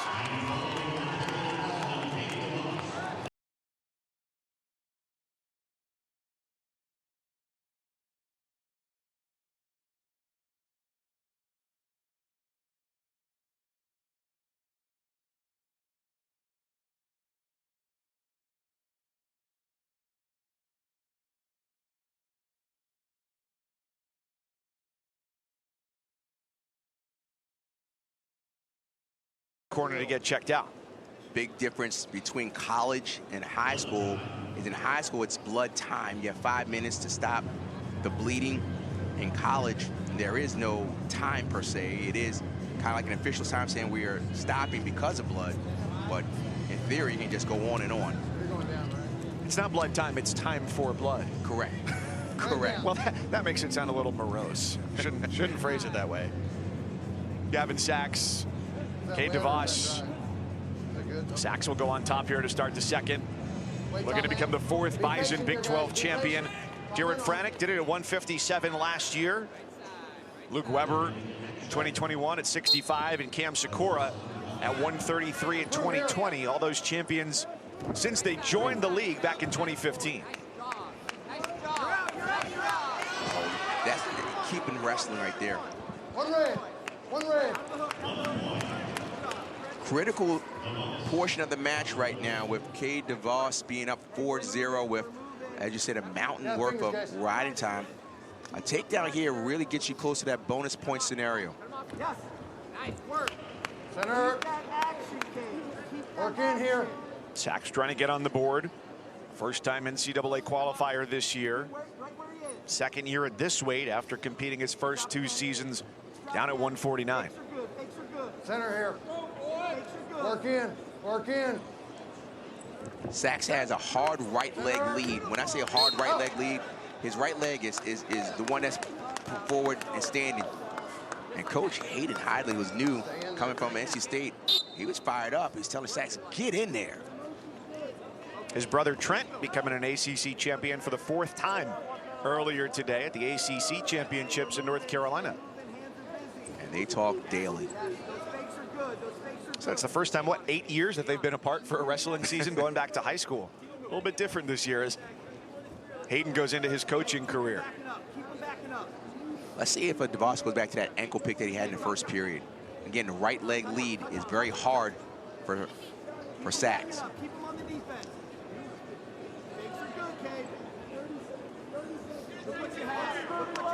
And the 3rd time these two are meeting. Both have been close. But DeVos a winner both times by 2 this year, by 3 last year. You hear the encouragement from the North Dakota State coaching staff saying, let's go, let's go. You can't score if you're not shooting.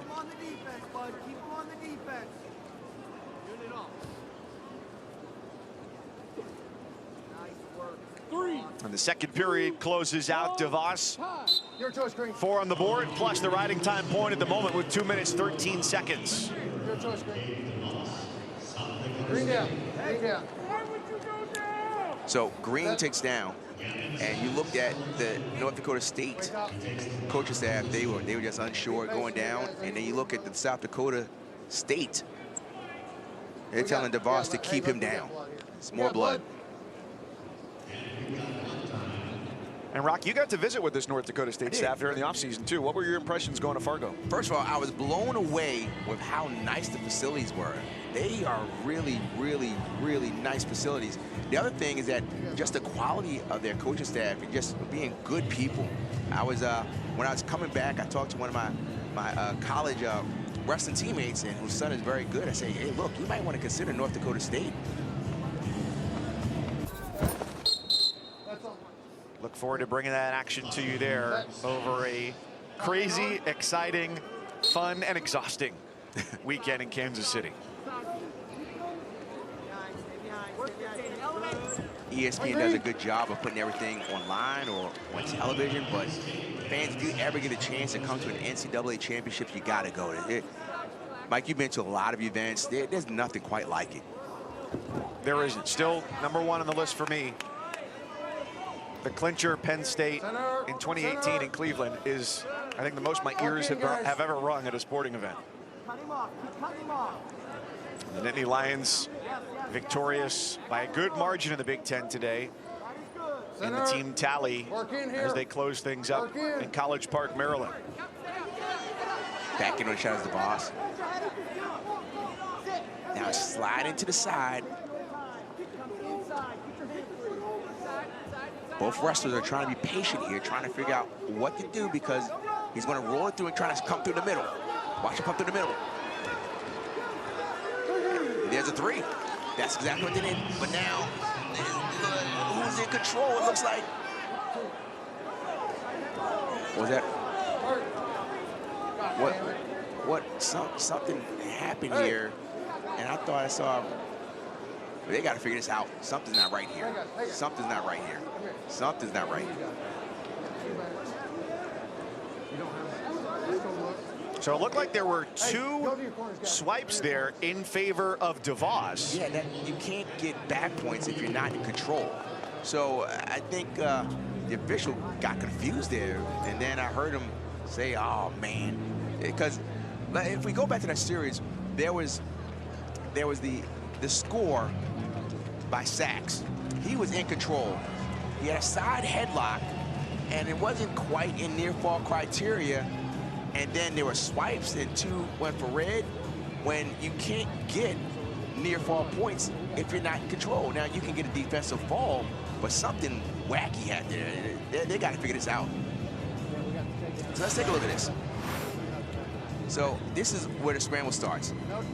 DeVos gets in. Just no reverse, no near fall, no nothing. Okay, so they cleared it up here.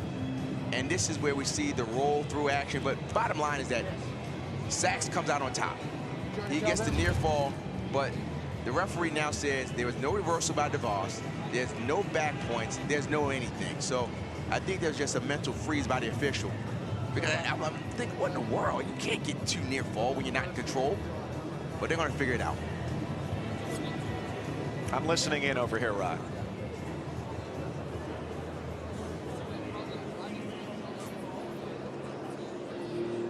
So we're listening. They're recalibrating the riding time as well. That's part of the issue here. Yeah, there's. So who's got the? You got the intercom. So the way it should So we got end a up. takedown. There is no near fall. There is no reverse. Okay, there's only been a takedown. No near fall, no reversal. So that You means. just got a takedown. So We're that all means good. DeVos is now on bottom. You're down. So yeah, this is gonna be crazy. This is gonna be crazy. 4-4. Okay. 4-4. And they've got to figure out what the score is. It should say 4-4. The tower says 6-6. But you've got the riding time point in there as well for DeVos, which is locked in. Yeah, DeVos was up 4-1. So you're still down. And then. You're still down. Correct. 4-4. Okay. 4-4. As it is. Okay. And we adjusted riding time. Craziness right there. Just craziness. 4-4. Craziness. Okay. Fans at home, I'm frustrated like you all too. Let's get to wrestling. I want to talk about wrestling. I don't want to talk about breaking stuff down. Let's talk about wrestling. Here we go. One red. Wait. These guys are ready to get back at it. Here's what's called the sprint. Now, Sachs has got to stop banging and try to shoot. Can't look at the clock. You just got to try something. Center. Sachs has got to shoot. Center. The fake is not going to do anything. You got to create a shot. He's only got about 15 seconds. Stall warning against DeVos. DeVos is just going to do what he's doing. Just hold center. Don't go to the fakes. Sachs is in. Short time, but not enough. And so after the administrative delay here in the 3rd period, Cade DeVos of South Dakota State, the #1 seed, holds true to that ranking and emerges as the Big 12 champion at 174 pounds. You're right. That was an administrative,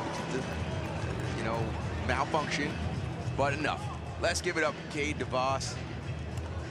1 loss, looking strong going into the NCAAs in a couple weeks.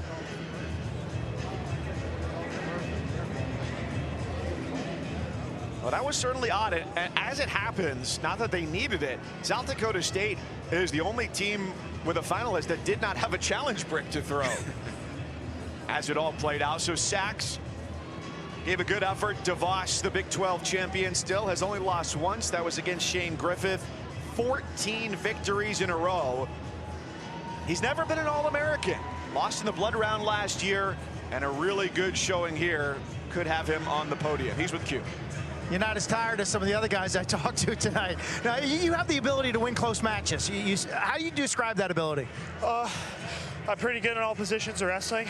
A lot of times I don't show it because I try to wrestle my positions, but I'm good in the scrambles. I try to score more points, but I got taken down for it, but it's whatever. Better now than next tournament. And we look up at the big board. South Dakota State, I believe you, 3rd place. Yeah. That's special. What's that been like? It's been awesome, man. It's a building program, small school. When Dateman got there, he told me all these things, made me feel like the guy. Now we have a new big facility, one of the top facilities in the country. So, yeah, our program's just going to continue to grow. Congratulations. Thank you. One of the big stories here, Mike. Really impressive showing from the Jackrabbits.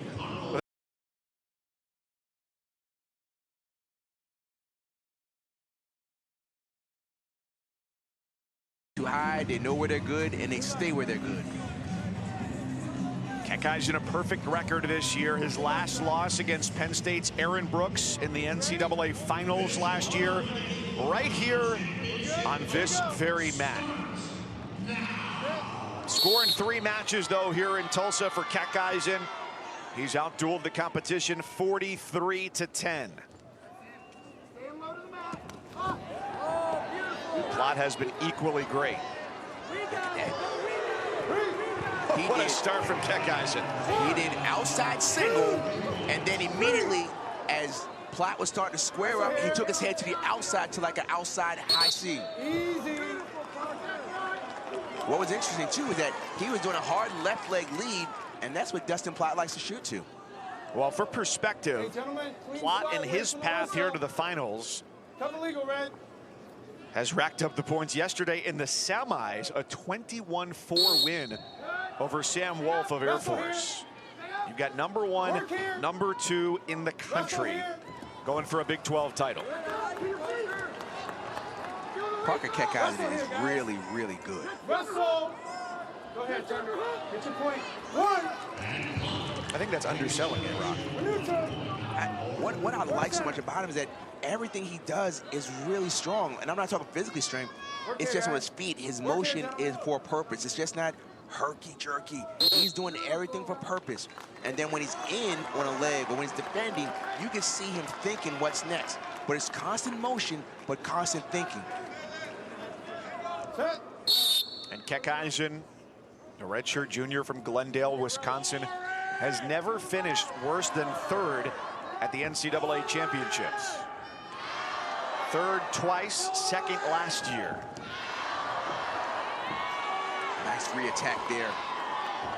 And now you see how he's going to his right side to try and beat the hip of Plot. Now he's got to cover the leg, and now he's going to try and get the other leg to get the takedown. As Plot was trying to sit. Are they going to talk about that? And there's the break. There is reaction time. They're going to look at it. So at that point, it could have been beyond reaction time. I thought that it could have been let that go. I'm not sure if that. They gave it a 2. There has to be irrefutable evidence that it wasn't. We got to see that real time. There's the attack, and watch him go to that leg. As Plot is trying to sit, he's trying to beat it. You see how he's going around, going around, going around? And at this point, looking for that takedown. I can't see when it's been awarded. Right there. Hand went up right before they went out.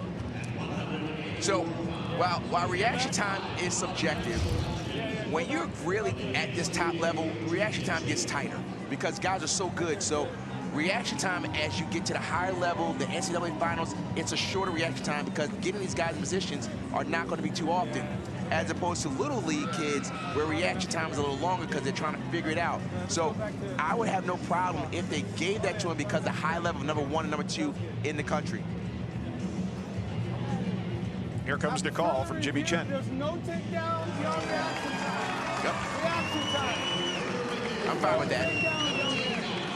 I'm fine with that. John, everything's good. So it'll draw Keckeisen's lead down from 6-1 back to 3-1. Yep.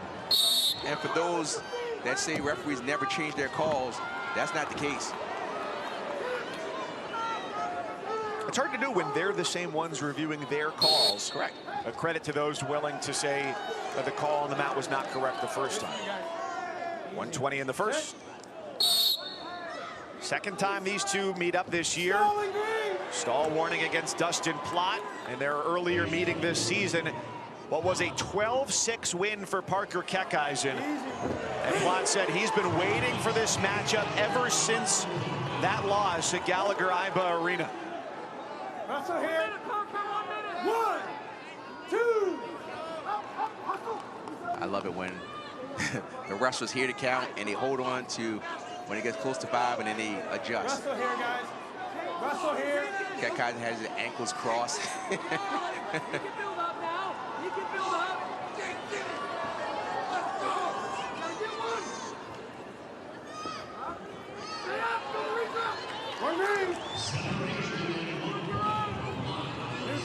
Plott down 4. Keckeisen establishing over a minute of riding time in the first period. Work center, guys. Work center. Two-time All-American Dustin Plott for Oklahoma State. 3-time podium tripper Parker Keckeisen for Northern Iowa. Let's see if Plott can get to his sweep single. Oftentimes he shoots to the right leg of his opponent. 3, 2, 1. Busy time of year in the wrestling world and college basketball as well, with championship week well underway, and it continues tomorrow.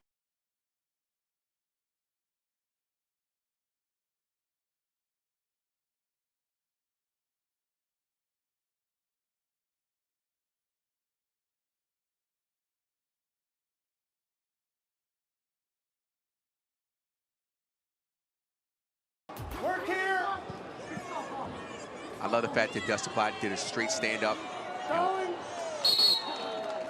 And when you do a straight stand-up, you put pressure on the top wrestler to bring him down, and as a result, so because of that, the official warned him that you got your one, and Keckeisen said, yeah, I agree. Now you could disagree, he'd be wrong. Keckeisen's right back in. He went, you see, he had his hand on the inside, and then he brought his hand to the outside. First, he had both his hands underneath, and then he brought that left hand outside. He's always keeping moving. You see, he uses his forearm to push that up. Look at that forearm. He's using that forearm to push it away. And that's just good wrestling there. He uses his forearm to push the thigh away, and Dustin Plott is doing what's called a chest wrap. Keckeisen had the legs wrapped around Plott, inchworming his way into 3 more points. He used the right forearm to push that thigh up. Most guys use their hand. He used his forearm and then swam the forearm out to get both legs. Oh my goodness, that's smart. What makes it more advantageous? Your forearm. You have more strength in your forearm than just pushing your hand.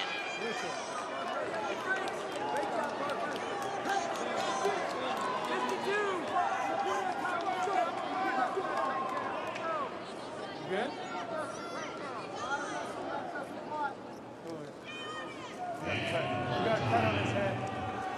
So Keckeisen got to get checked out. Forehead cut open. Yeah, I was saying that situation where Keckeisen does a good job of always moving. He doesn't get into a leg, because many times when you get into a leg, people want to hold and think what's next. As soon as you get to a leg, he was moving and moving one side to the other. And when you push the hand, you got to use more of your shoulder. With the forearm, you just move your elbow, and it takes less space to get that hand out. So when he was there, he used the forearm, and it's just an elbow push to bring it out, as opposed to using a hand where you need to push your whole shoulder up. I don't think I've seen that before. There are probably a lot of guys who take on Parker Keckeisen and walk away with a loss and say, I haven't seen that before, in a variety of ways. Perfect 22-0 on the year. Hasn't lost since the NCAA finals last year. Coach Lee Roper for UNI is one of the great minds in not just college wrestling, just in wrestling.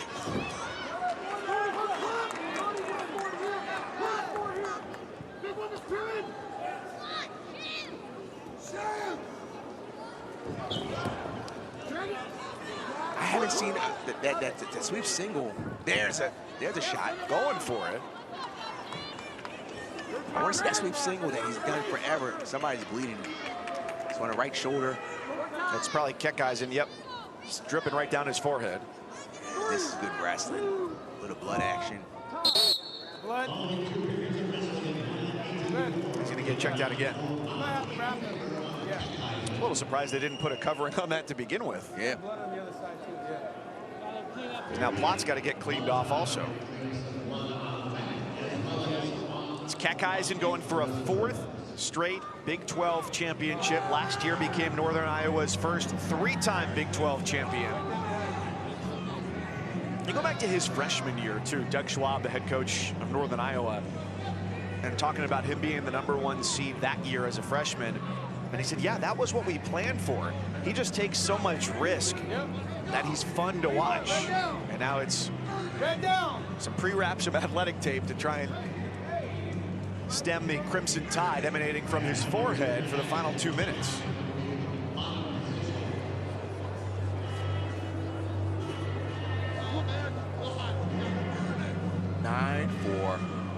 Keckeisen has 1 minute and 32 seconds of riding time.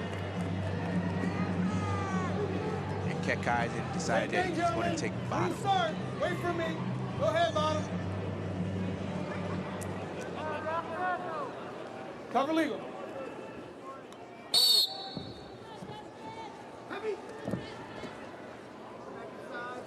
Platt doing a good job of keeping the pressure forward.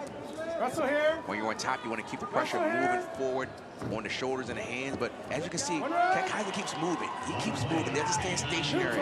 It's hard to lift somebody and return them to the mat when they keep moving.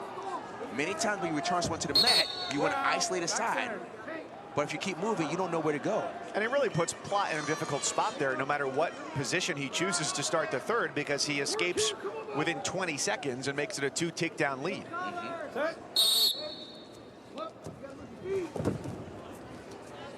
Easy.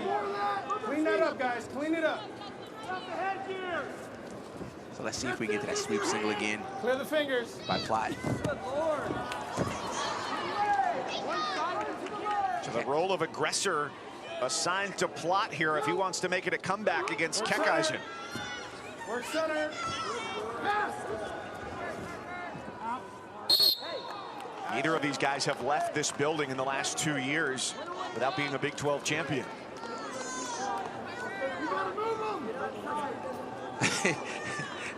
Coach Schwab, who's an animal working out, he told Keckeisen, he said, "Come on, get in there, you know, let's go." And that's the coach of your team. Tell him to get to the center. For good reason. He knew we could score.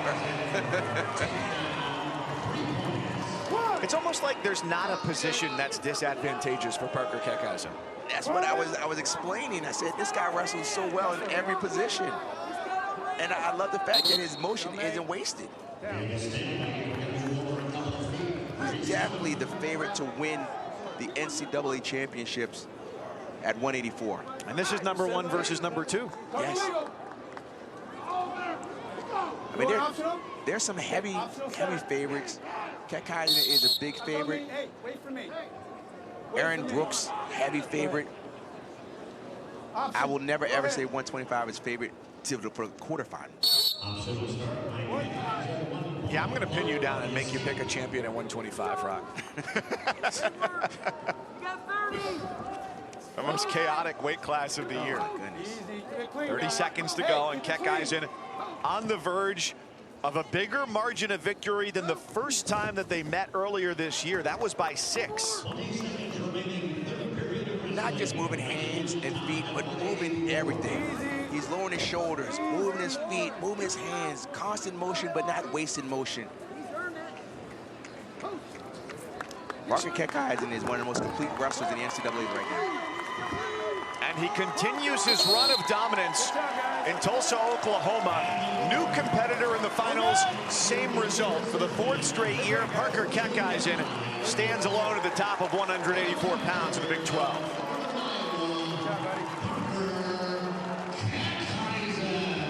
And that's really hard to do, starting from your freshman year. In this conference. They're doing the handshake and the chest bump. I want one. I've done my job, so I just want to say, yeah. Is he even tired? So as we see, constant motion, finishes, takedown, and ends the match with a major decision. Parker Keckheisen is that guy. Making those in purple and gold quite joyous here inside the BOK Center. Quinn is with the 4-time Big 12 champ. Congratulations. What was most pleasing about that match? I got the legs. I wanted to get the legs. He's scrapped the whole time. You saw the match. We were scrapping. But bless me, great teammates, great parents. And also, I don't know how you can't go wrestle hard after freaking Ryder Downey's performance. Unbelievable. So gritty SOBs. That's what Doug preaches. So I'm glad I got these guys on my side. Do I get a chest bump? Yeah. No, it's like this. Just soft. Yeah. There you go. There you go.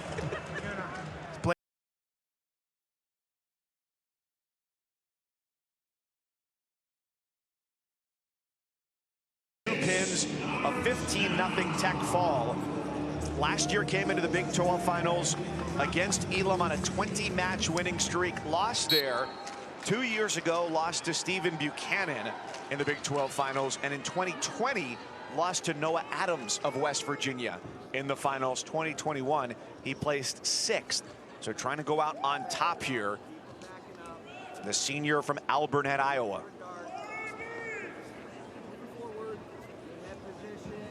He believes that he wrestles well when people wrestle him. And people are going to be very patient wrestling against Sloan because he's very good on top. His hands are really large. So when he grabs your wrist and get wrist control, it's very difficult to get out. So many times when he gets the first takedown, it causes his opponent to be in a tough position because many times they'll be underneath. Sloan heading to the NCAA championships for the 5th time this year. Prior to last year, had not reached the podium and reached the finals when he lost to Nino Bonacorsi of Pittsburgh.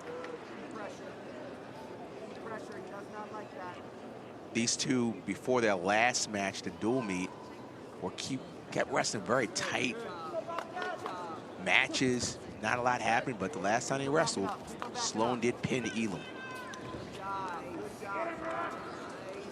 And last year, wrestled twice. They split. Elam, the winner in the Big 12 finals. Sloan got his revenge at the NCAAs. Right.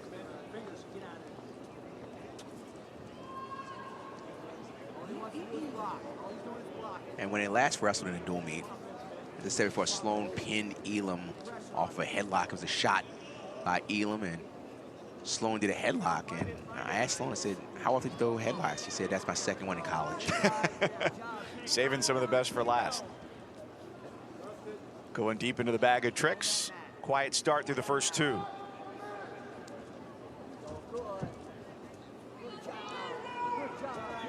Elam's got to circle a bit. Elam has a good freestyle background. But against Sloan, he's going to pick his shots.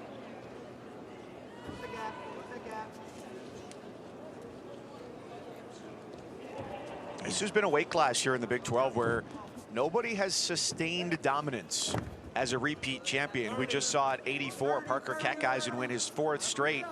And the last 5 years in the Big 12, there have been 5 different champions at 197 pounds.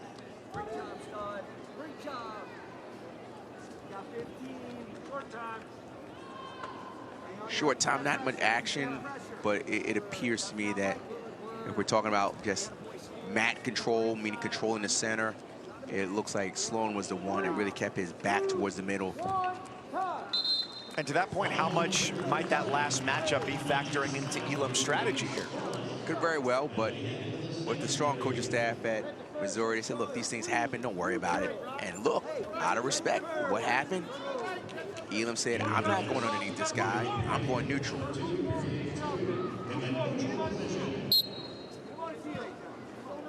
And I agree. He's one of the best top wrestlers, not just in the weight class, but in the country. So why go to someone's strength. And the Iowa State Big 12 team title as well puts an end to the more than decade-long streak by Missouri of conference team championships, from when they were first in the Big 12 to then about a decade in the Mid-American Conference, and then a return a couple of years ago to the Big 12. And if you look at Missouri, they have some strong recruiting classes that are coming in, so that they'll be always competing for Big 12 championship with great leadership like Coach Brian Smith.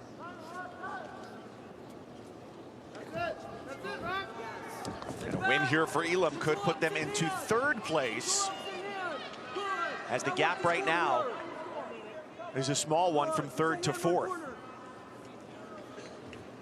Still working, man. Still working. Elam has long arms, but he couldn't lock his hands because Sloan did a good job of getting his hips to the mat. When people sprawl, sometimes they sprawl on their knees. You want to sprawl and get your hips low. Make it hard for the person to get his shoulders underneath you and then to lock his hands. So Sloan is stalking, and not much action in this match. It's, you know, something, but let's see some action. Let's see something happen, fellas. Fingers crossed for the 3rd with 20 seconds to go here in the 2nd. And heavyweight still to come. That'll close out tonight. Wyatt Hendrickson of Air Force against younger Bastida of Iowa State. Now stay for that one, because those heavyweights, jeez, they look like heavyweights, but they wrestle like they're 125 pounders. So Sloan takes bottom. Elam is pretty good on top as well. So let's see if he can keep Sloan down.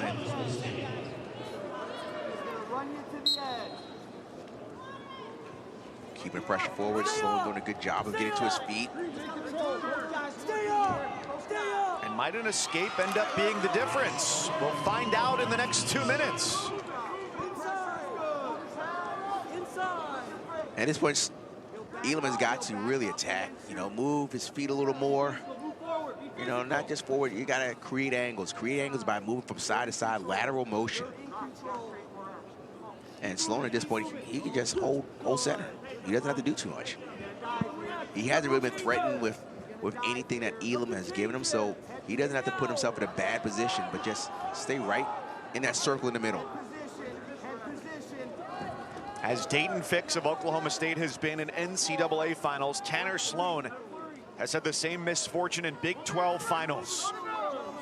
You're in the championship match for the 4th time, looking to win for the 1st, and Elam may have just gotten hit in the eye with the way he went down there. Yep. Eye poke, you give him a little bit, but if it goes too long, you start the injury time. He's taking off that headgear. So let's see, poke the eye. At what point do we start the injury time? When do we start the injury time? Okay.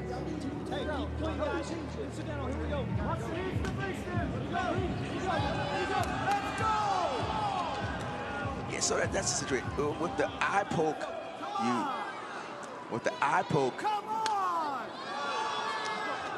something's got to happen here. With the eye poke, you give him a little time, but when you got to walk around and get yourself together, start the injury time. Elam knows the impetus is on him here.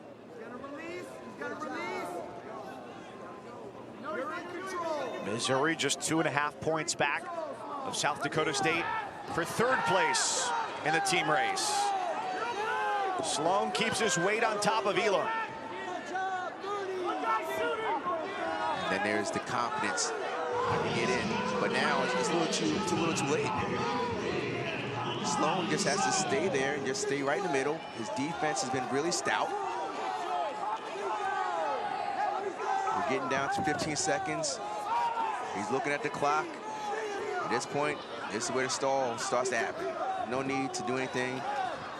Stall warning on Sloan, but with 5 seconds to go, and Elam not in on a shot.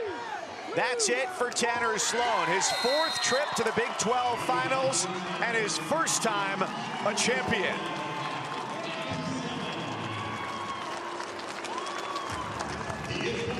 And enjoyment, but also relief. You know, just kind of like a, finally.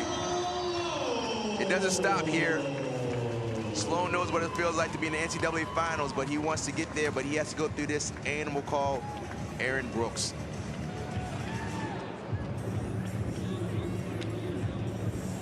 And just an escape the difference, our lowest scoring match of the evening, 1-0 for Tanner Sloan. And this was the first and only point scored. Isolate, get your hips away, and that was the only scoring throughout this match.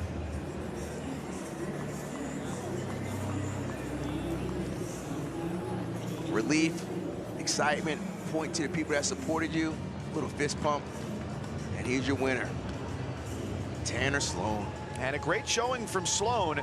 That helps the Jackrabbits lock up third place. They go 2 for 2 in the finals with Cade DeVos at 174 and Tanner Sloan at 197 as he joins Quinn.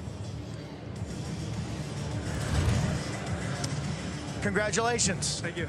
First Big 12 championship. You've been sniffing around it for a while. What emotions you dealing with right now? Coach just said I finally got the monkey off my back. Had one more shot to do it, so had to leave it all out there. It looked like it was a slow-paced match, but there was a lot going on. Obviously, the subtleties and nuances of all the hand fighting. Like, what was going on?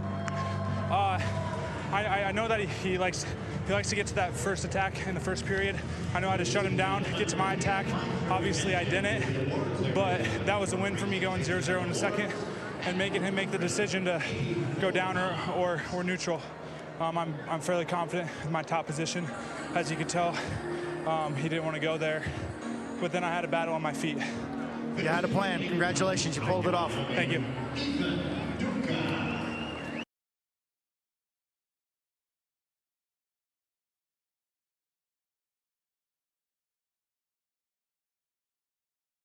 Believes he's going to take out Wyatt Hendrickson. And when we talked about Wyatt Hendrickson, he kind of laughed and he said, we'll see.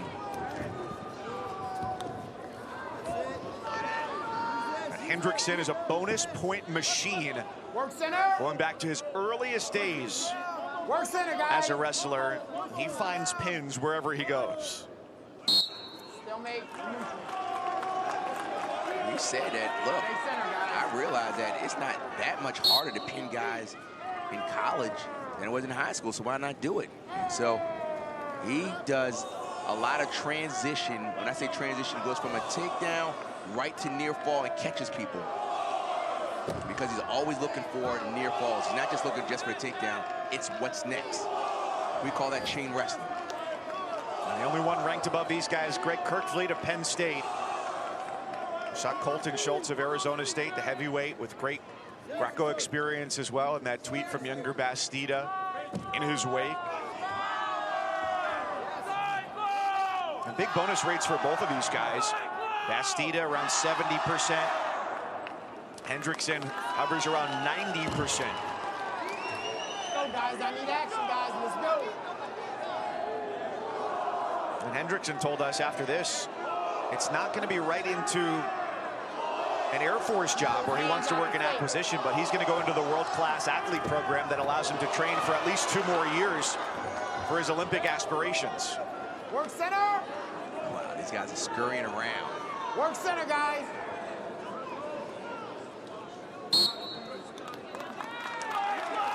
Moving around, good motion. Just haven't seen a committed shot by either.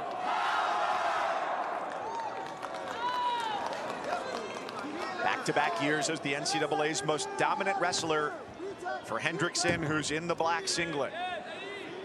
These are some heavy snap downs by Bastida. Left hand collar. When I say collar, it's the left hand on the back of the neck. And he's snapping hard.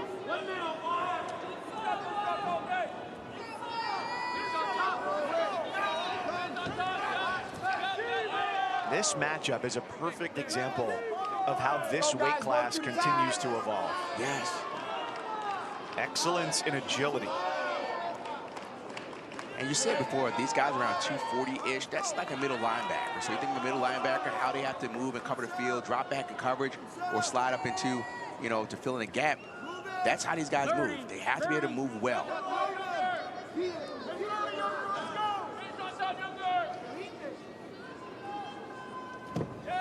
First time they've met, with Bastida moving up from 197 to heavyweight. His head coach Kevin Dresser said he didn't want to make him go 97 last year, but it was best for the team. Bastida's very good with that single high in the leg. He feels very comfortable here. He feels very comfortable there. 5 seconds left in the period as Bastida's foot went off the mat. Somebody on social media, let me know when was the last time either one of these guys have not scored in the first period.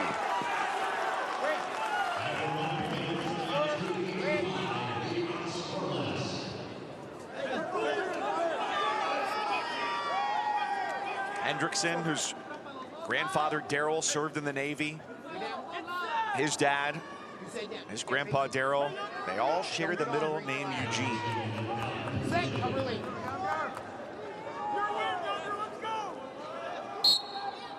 And believe it or not, with as good as Wyatt Hendrickson's career has turned out, he took one official visit before choosing where he was going to go, and that was to Colorado Springs. He said the first time they could be recruited, Air Force called him and he said, wow. And that point was enough. You see it again, those hard snaps by young Bastida. Bastida driving, Hendrickson sprawling. Once again, Bastida is very good here. Whoa! Hello! We got bad points. Could this be it? Hendrickson gets to the belly. It's 3 for Bastida, who tried to give the 2-time defending Big 12 champ a taste of his own medicine. As I said before, Bastida is very good with the leg in the air. He doesn't waste it. There was a little back trip action. And with the back trip action, that's when he slid around and put Hendrickson on his back.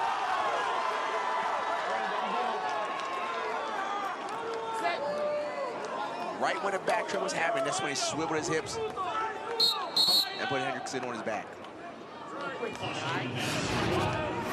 So here it is, back trip, and he caught right in the middle and slid through.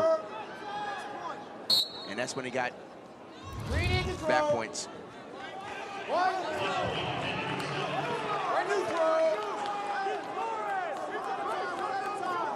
So this is where we know that Wyatt Hendrickson is going to be offensive, but he can't be sloppy.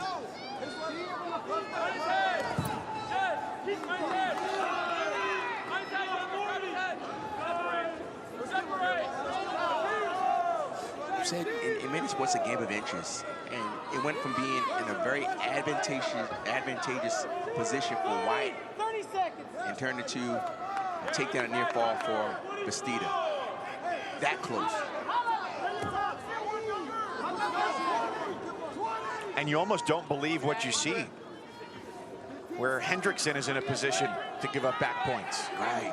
Where that's what he does to everybody else.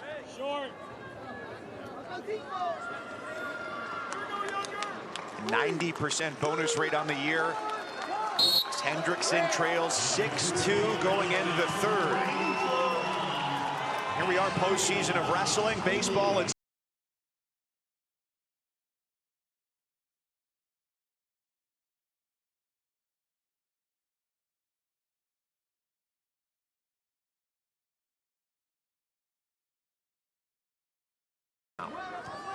we talked to Coach Dresser, and I asked him, I said, look, is Bastida going to go underneath Hendrickson? He said, well, it depends.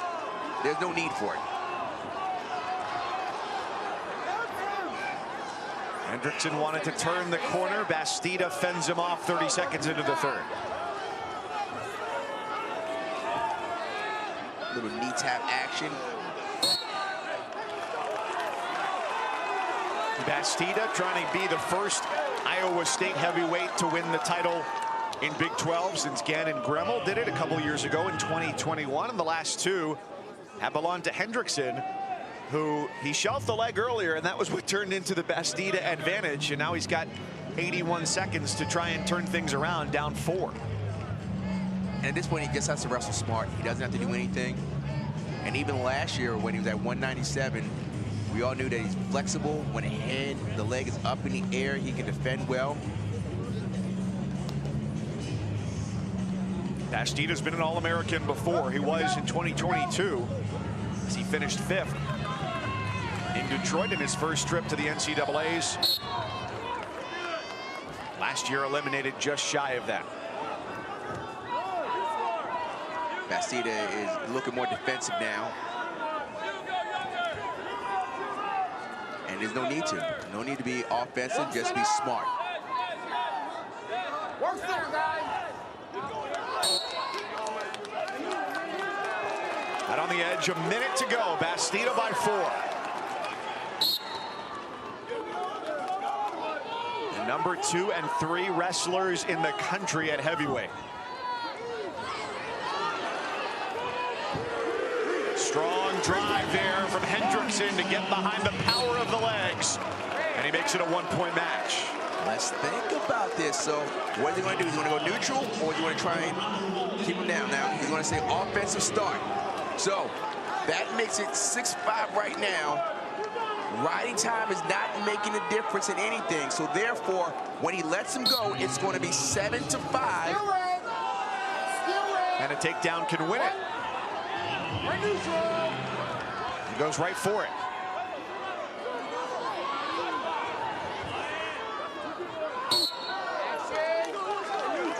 Here comes the sprint. The sprint is when you're down and you just got to let it all hang out.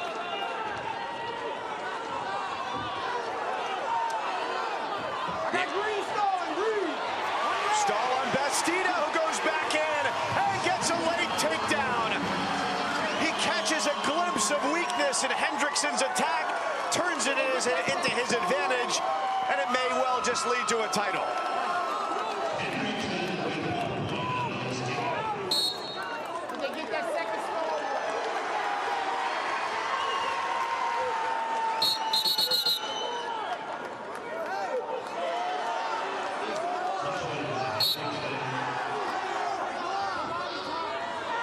Rock, really a remarkable 7 minutes from younger Bastida, who ends Wyatt Hendrickson's stay atop the Big 12 at heavyweight.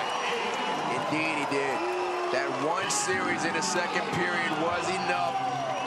Leg in the air, turned it from someone being on the offense to down fighting off your back. Good job. The new age of heavyweights. We're seeing it right now in the Big 12 championships.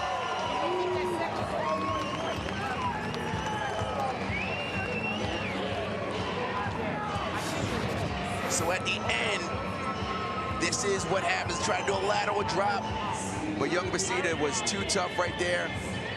Gets the final takedown. And Coach Dressler lets everyone know that's a takedown and ends the note for a great weekend for Iowa State. Second Cyclone champion of the night. They sent 5 to the finals, and they pick up their first Big 12 team championship since 2009.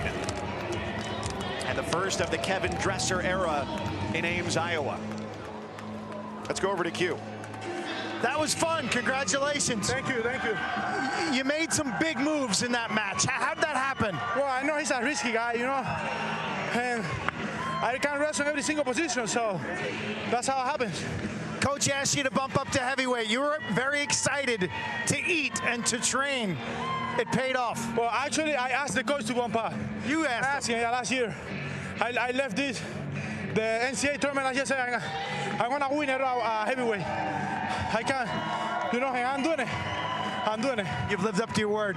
Thank you. Also, I want to thank my family, my coaches, my teammates, the Cyclone fan, and everybody to support me. So thank you. Congratulations. Thank you. Individual and team champs now, Mike. Well, they had an established heavyweight